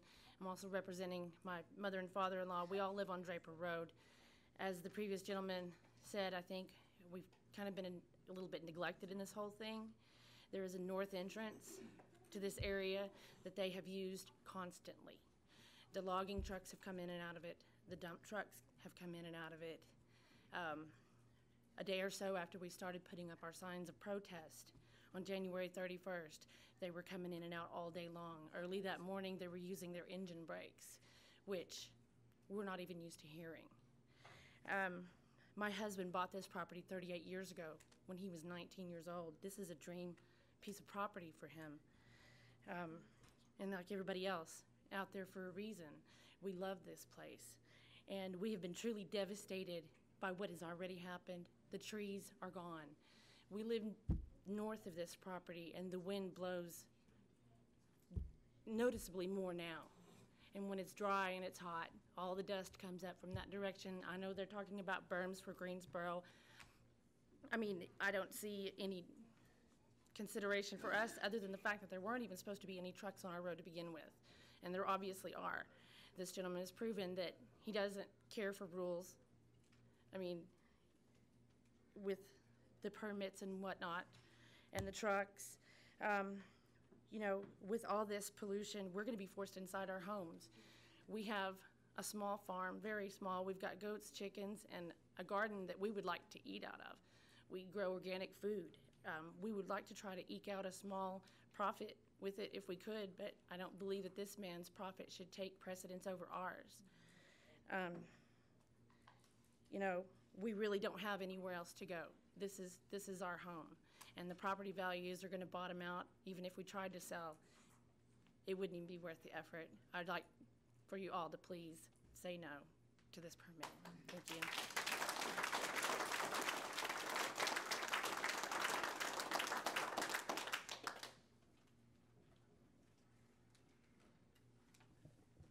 Is there anyone else from the public that would, before we wrap this up, would like to comment, please? This is what I actually came to comment on. My name is Jeremiah Estes. I live on Highway 16 West between Greenboro and Elkhorn Springs. I'll add my voice to the choir, but I won't repeat what everybody else has said about the impact on the local area there. But I would like the board to consider the additional dump truck traffic added onto Highway 16 into Fayetteville. Just this morning, there was a dump truck being towed off the intersection near Interstate 49 by McKnight Towing, where two trucks had collided there just this morning. If you will review the thing that Mr. Crouch there put up with the existing dirt pits that are in the area. There's the Stevens dirt pit in that area. There's the old Les Rogers pit that still has trucks coming in and out and dumping on it. Terminella has a new pit that has just come in just east of Elkhorn Springs, and the new road that they put on that comes out on Harmon, and the trucks are going to be coming in and out of there. And if they put this pit in on Greenboro, and they do divert the trucks down to Elkhorn Springs as planned, the only way for the trucks to get into Fayetteville or anywhere that's going to be developed from there is going to be to either come down Elkhorn Springs or to go down Gooseberry. And if they go that way, that road is just insanely treacherous. I can imagine a trucking company sending truck after truck down that road. But where Elkhorn Springs meets Highway 16, that is a steep hill that comes right down there into a blind corner. And that's where the school bus comes up and turns around right by my house up there. There are dump trucks coming up there now, and there's also a gas station right there at that intersection. There are numerous accidents. Next to the gas station right there is the rural fire department, where the fire trucks come out, where they have their pancake breakfast. The truck traffic now is very high. The volume, I moved from Highway 16 East 8 years ago to Highway 16 West where I am now. There are hardly any dump trucks out on Highway 16 East because there aren't all these pits out there. There are a number of them right there on West 16. And if you add another 50 plus trucks a day both ways coming into I-49, what's going to happen? We had a planning proposal to redevelop the intersection of I-49 and Weddington. That is going to come around again and is going to happen. It's going to happen within the next 10 years. Where are all these trucks going to go? Are they going to be diverted down to MLK? Are you going to ship them all the way up to Mount Comfort? You're going to have how many dirt pits and how many trucks colliding and running into each other out there? Thanks.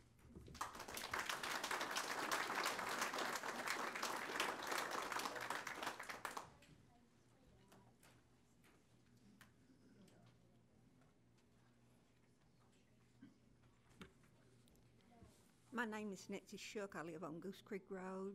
Our land adjoins Mr. Morse's land. I want to start by reading a statement from the website of one of Mr. Morse's companies. Another core value of the company is significance.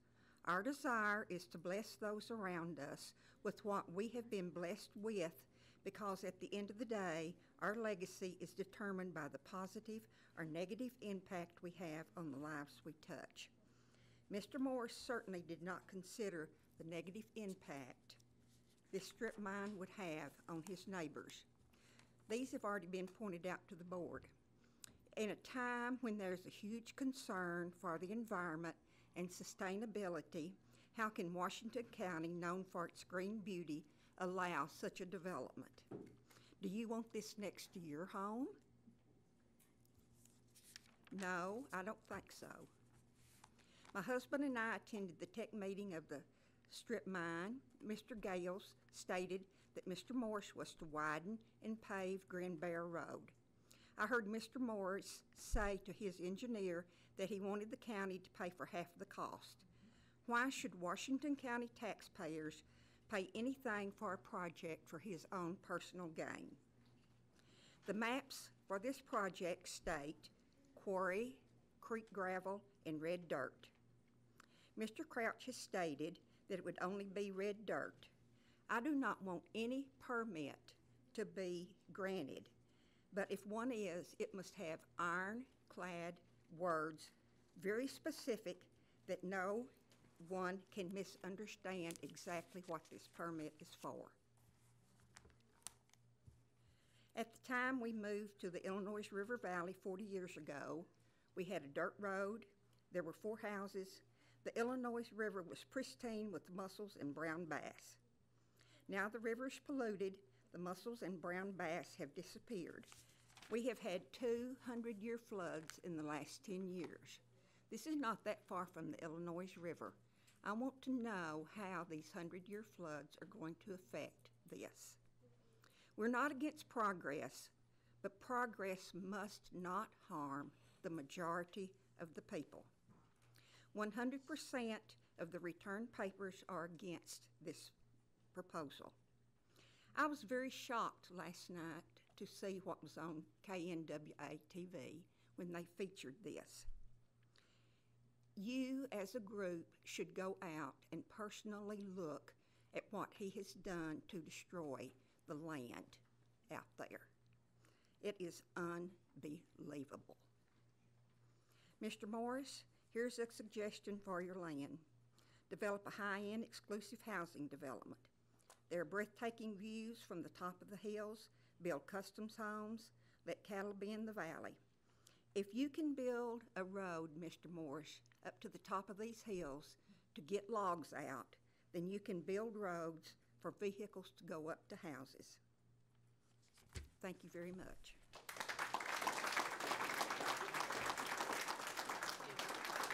I'd like to introduce some pictures, if you all could pass these around, just of the strip.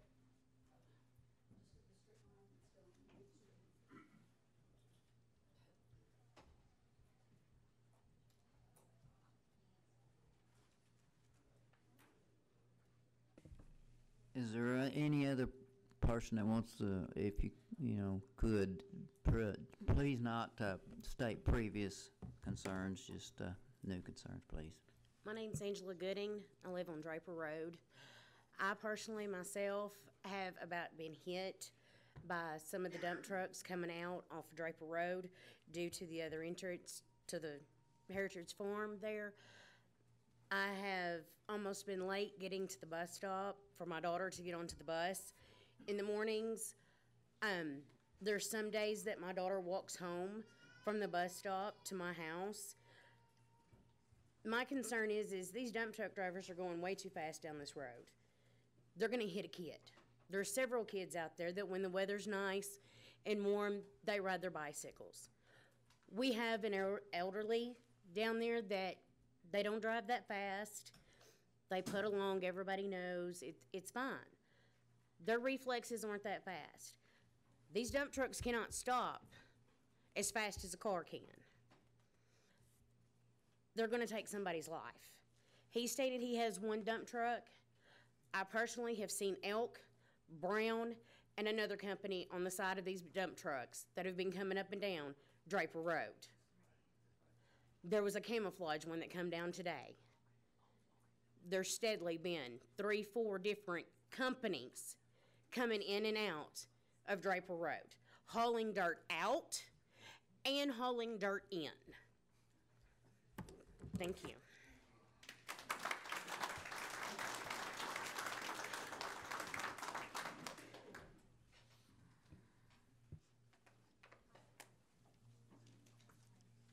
My name is Barney Newby. I live on Draper Road.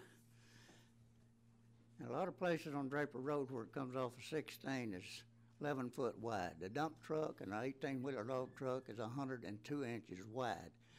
There's two blind corners within a quarter of a mile that you cannot see around. A lot of folks down there are my age. If we need an emergency vehicle, an ambulance or a fire truck, they can't get to us if there's dump trucks and 18-wheeler log trucks coming up Draper Road. And Draper Road has been used consistently for the last 3 months with 18-wheeler loads of logs and dump trucks. On the 31st of January, there were 75 loads of dump trucks went up Draper Road. And they was consistent 18-wheeler log trucks using Draper Road. I personally have operated 18-wheelers and heavy equipment for over 30 years. I think I've got pretty good knowledge of such equipment. I have over 4 million miles of safe driving miles.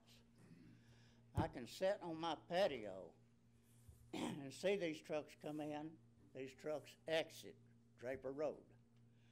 The 18-wheeler log trucks will come up Draper Road, go west on 16, and then go through Savoy. Does that not make you wonder why these trucks use that route if they're legal and of the proper weight? And the roads through Savoy and Draper Road is not designed to handle 80,000-pound loads.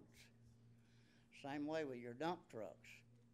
I think I'm a pretty good judge of character when I see a dump truck pulling a heavy load, blowing black smoke.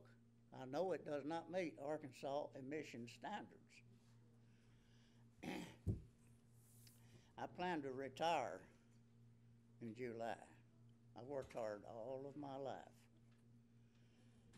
I plan to sit on my patio, which faces Draper Road, of the morning and drink a cup of coffee, watch the birds I feed, and look at the roses I've planted.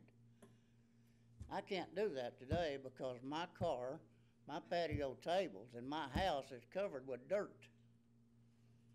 And as far as noise pollution, I don't have to be on the patio. I can sit inside my house and hear the rocks fall in the dump trucks as they're loaded and hear the clanging and the banging when they discharge their load. So I'm a pretty good judge. I think there are noise pollution as well as air pollution. And I understand that this company would like to make a profit down there. There's nothing wrong with that. But when making a profit destroys the property value of a whole neighborhood, I think that's wrong. Thank you for your time.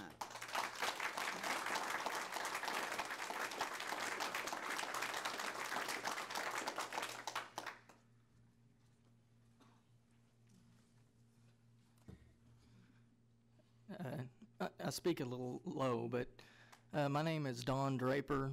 I have a property southwest corner of the proposed site. I'm concerned that if this goes through, if they'll eventually make it to my area. I've got an active bat colony on my property. I don't know, I'm concerned about the environmental part of it. I was talking to my brother a second ago. He said that he also has property out there as well, and he can't land apply fertilizer because we have the Illinois River that runs through our property. And so, will there be a future, or not, will Oklahoma be having problems with from the runoff or anything like that going into the Illinois River? Because part of my property actually has just a chunk of it, the Illinois River goes through my property, and I butt up to Mr. Morris's property for the proposed site. And then I also have a question. One of the big ones was, when they reclaim the land, when they're done with it, what happens if they sell their property? Does the new landowners have to reclaim it? Is there anything in there that will be stated that the new property owners would have to reclaim it, the land. So that's a question I've got. I think that would be covered by ADEQ, but, you know, that's not within our purview, but ours, our board. But I think ADEQ would make sure it gets done. Okay. Thank you.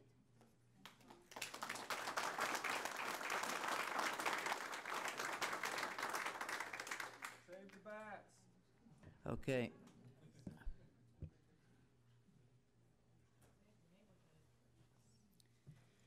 My name is Anita Montgomery, and we live on Draper Road.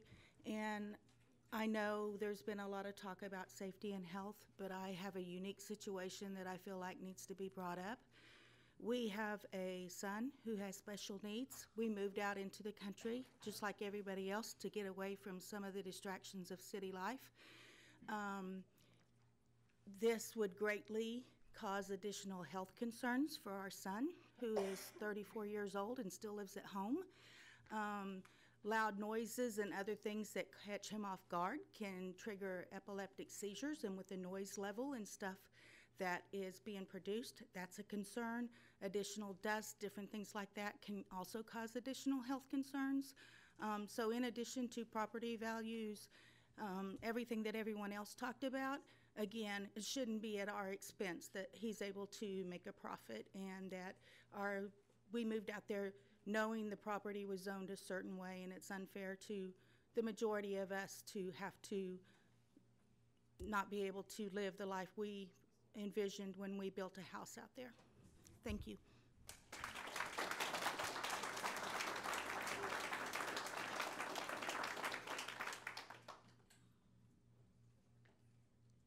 Do you want to speak, ma'am? Hello, everybody. I'm Andrea Jenkins. I'm JP for District 10, but I come to you tonight as a resident in Farmington and a school bus driver. I personally asked the Farmington driver who drives through these roads in Greenboro her take, and I just wanted to share with you some of the things she had to say.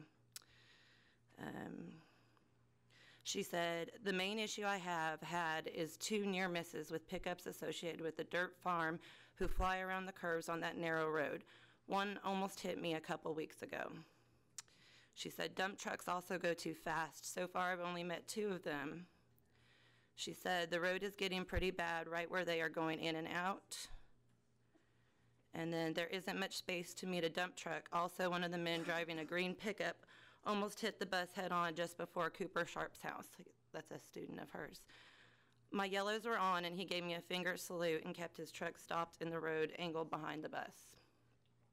And a few weeks ago, they had a backhoe and another large piece of equipment, 2 pickups and a dump truck, all parked alongside both sides of the road while the backhoe was working. Tight squeeze for a bus. So that's just a perspective as a bus driver, and as a bus driver, the safety of my students is absolutely of utmost importance. I drive a couple narrow roads on my route, and I just, she gave me permission to share that information with you tonight, so I wanted to be sure to do that. Do you have a question? Okay, thank you.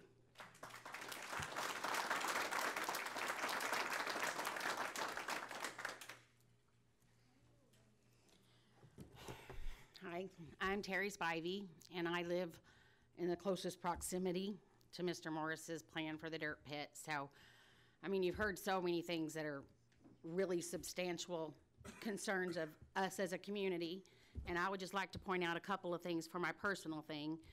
It's a lot about health, spiritual healing, and being in the country. This land that I own has been in my family, like some of the other families here, for centuries, like 1847, 1910.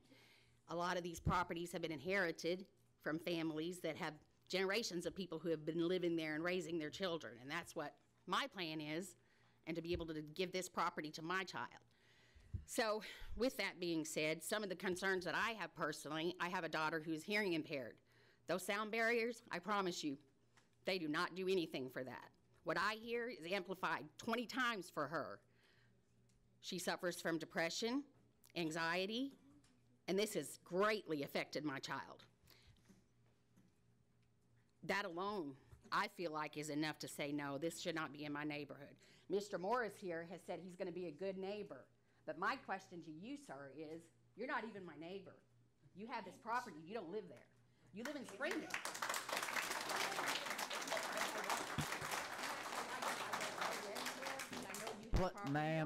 Ma'am, please address us.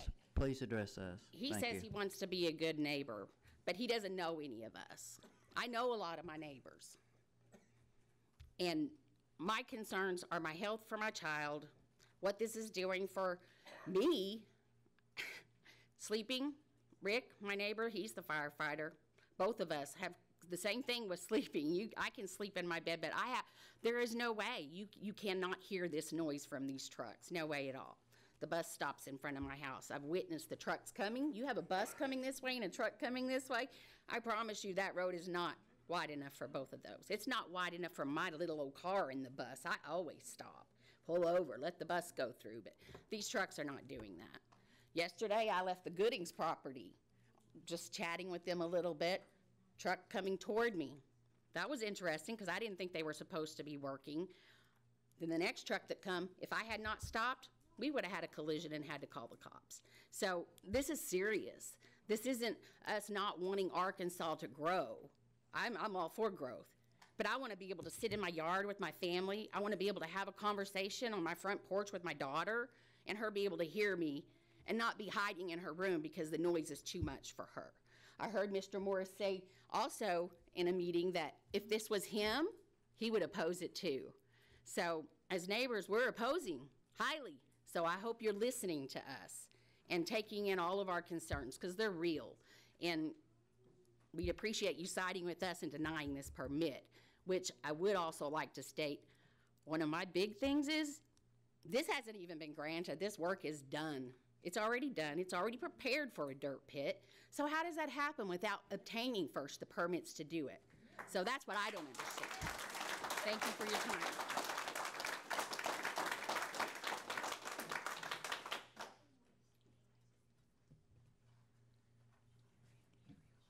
Please keep your comments directed towards us. That would help, okay? Good evening. My name is Mac Childs. I live on Greenboro Road. Been out there nearly 5 years, coming this Thanksgiving. Years ago, I lost a beautiful wife, and I decided because I could find no satisfaction after the loss of my wife, I would do full-time what I'd done part-time for a long time, and I worked with the homeless. Full-time, no pay. I lived on pennies. A generous businessman let me stay in the back of an abandoned store building. I had utilities. It was a great time in my life, but a little over 8 years ago, I became a single dad. I'm an educated and well-read man. I rejoined the regular workforce.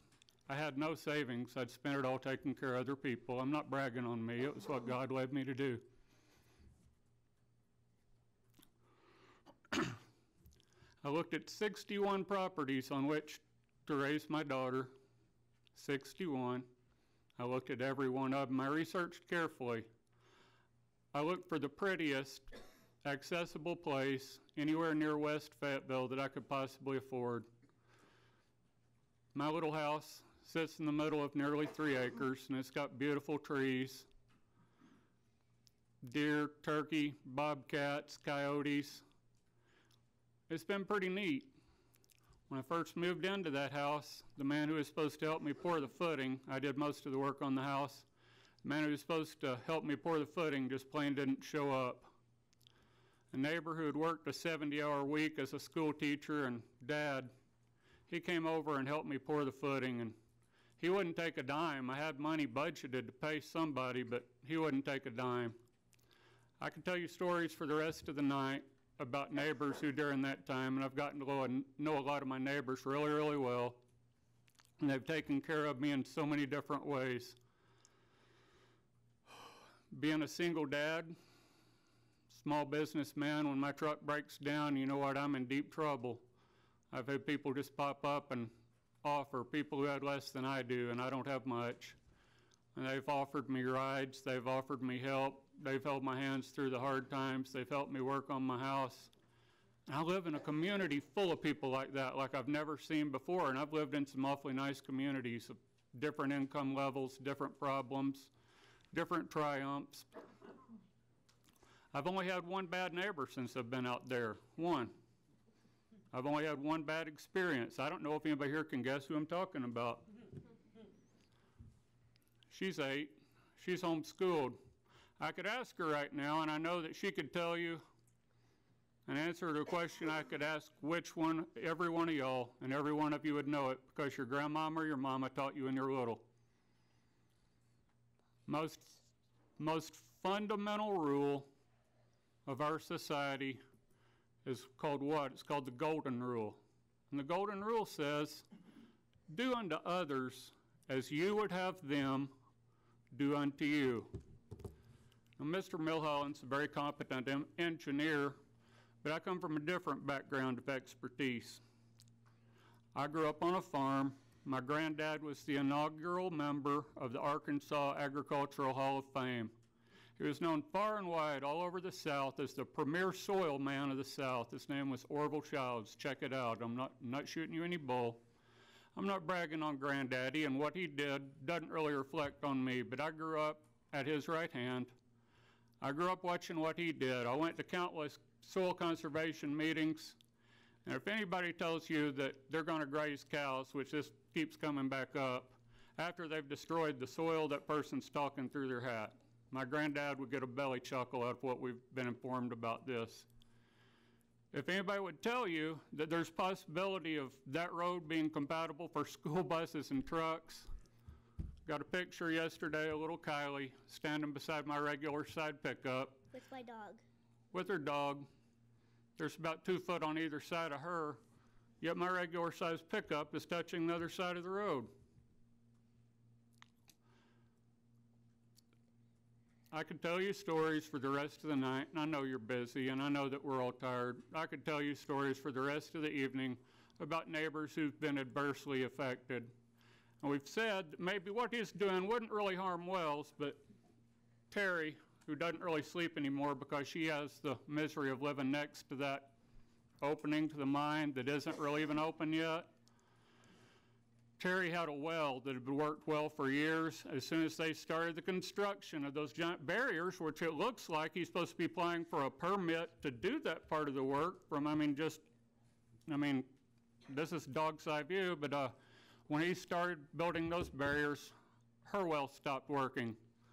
Nolan Ake isn't here tonight, but Nolan's a farmer with quite a few beautiful animals on the other end of the place, and Nolan had a spring-fed pond that had served his family farm well for years.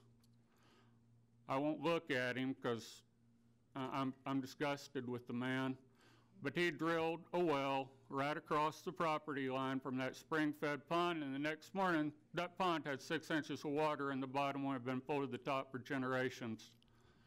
It's been said that you can look at a man and see how he treats the land, and that's the window into how he treats other people. If you can find one person in this room who would tell you, yeah, I live next to this dirt pit that he started without a permit, and he's treated me great, I want to shake that person's hand because they're as rare as the unicorn. I would love to talk to you all night, but I won't. We said the most basic rule of our society, more important than any law written on paper. The judge back there, he's got a master's degree in Christian education. Think about that. So he knows what I'm saying better than I do. He would tell you, well, hey, that's found in Matthew 7:12. That's the words of Jesus. Treat people the way you'd want to be treated. If anybody can leave here tonight believing that Mr. Morris has treated people the way he wants to be treated, he laughed when Terry said that in a meeting that he had said what he said. He said it on national public radio. If someone was to try to put one of these next to my property, I'd probably fight it too. Now, is that a good neighbor? Everybody sitting here listening to me, they know better than that, and they know it really well. If a busload of school children is wiped out so this man can add to his millions, our values in Washington County have gone down the toilet, my friends. I love my county. I love Fayetteville. I appreciate the time that y'all put into this. Nathan over here has worked so hard, and he's caught between a rock and a hard place. There's a reason a lot of people didn't want to be involved in this decision that the four of y'all have to make tonight. I'm praying for you. God bless you. Good night.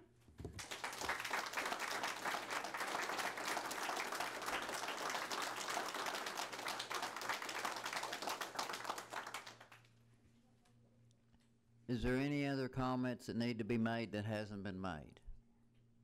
Okay.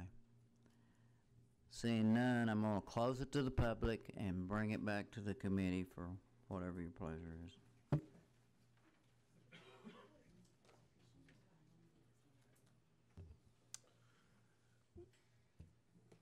Well, I feel that this project is not compatible with the surrounding use.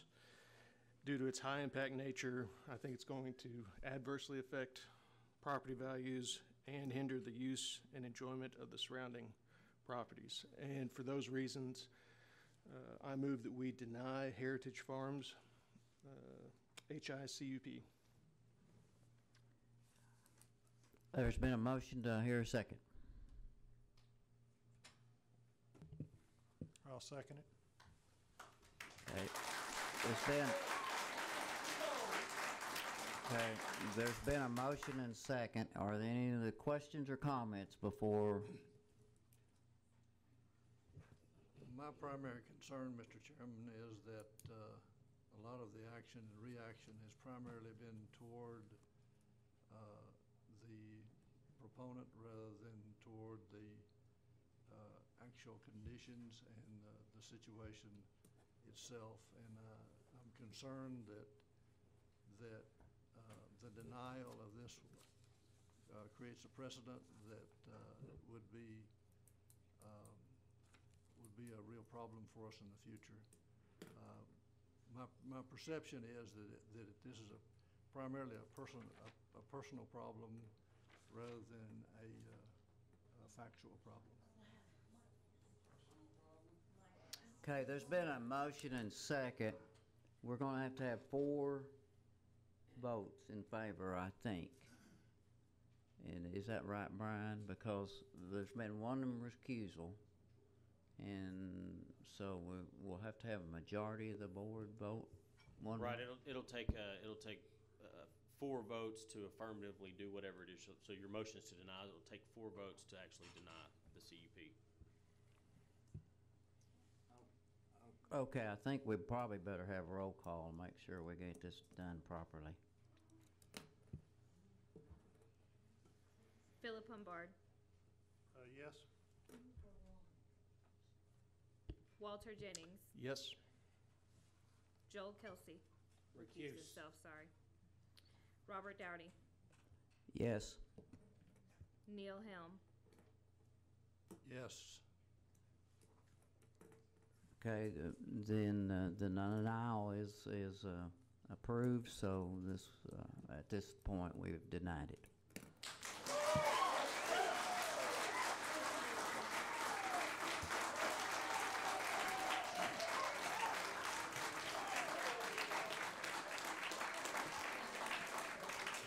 Okay. Nathan, I guess, if you can hear me, we'll move on to other business.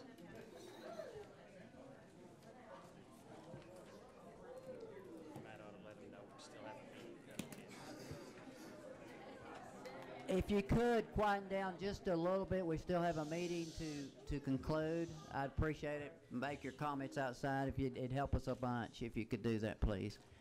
And for y'all, it can be appealed if they so choose.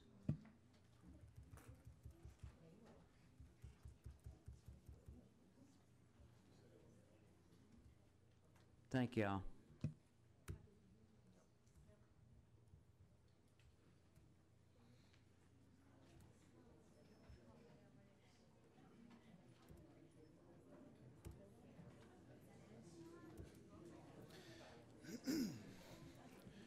Mr. Chairman, moving on to other business, just wanted to remind that we have upcoming regular planning board meetings March 28th and May 2nd.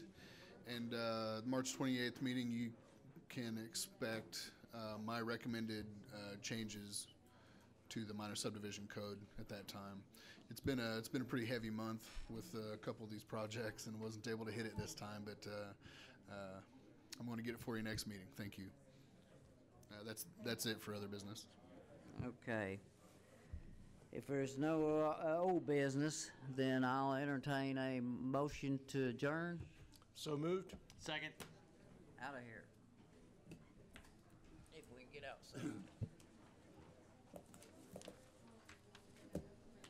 Well, that's a no-win situation.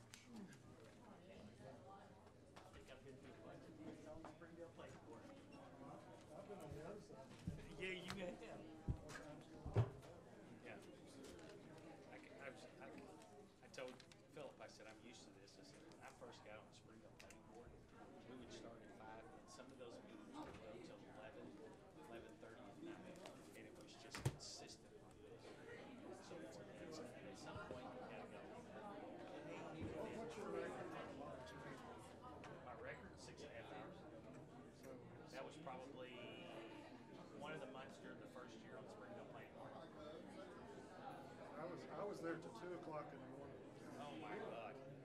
Well, those that went that got to the point where all of a sudden, I'm with Patsy and I thought, okay, I'm going to make a motion for these meetings, and I'm going to say that we're not going to design in front of everybody while we're sitting here, because we have somebody present, and the next thing you know, they say, how far can I take this? Well, how do you want to do it?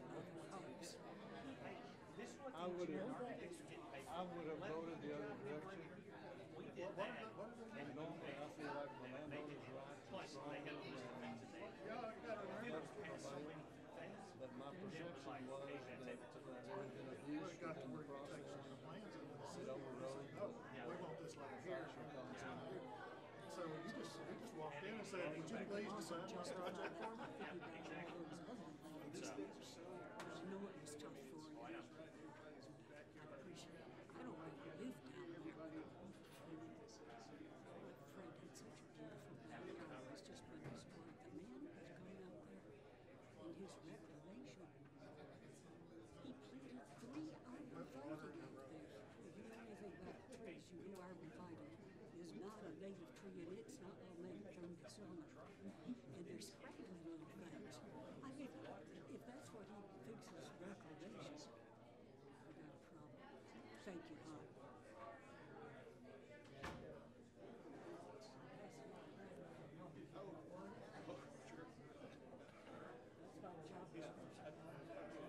Okay. Everybody needs a hug every now and then, that's right. Good job, Bob. Years ago, I did a good job. There's gonna be a lot of people, farmers get mad at me, but that's about the only thing, I mean, I think it was the right thing to do. So I think it's the right thing to do. Yeah. Somebody else. I could see myself. This presentation. This one right here concerned me because of the road. I think it's dangerous out there. I had some property out there. It's pretty narrow. It does concern me about the safety of it. They need to widen that road. They don't have dump trucks. Well, my point, though,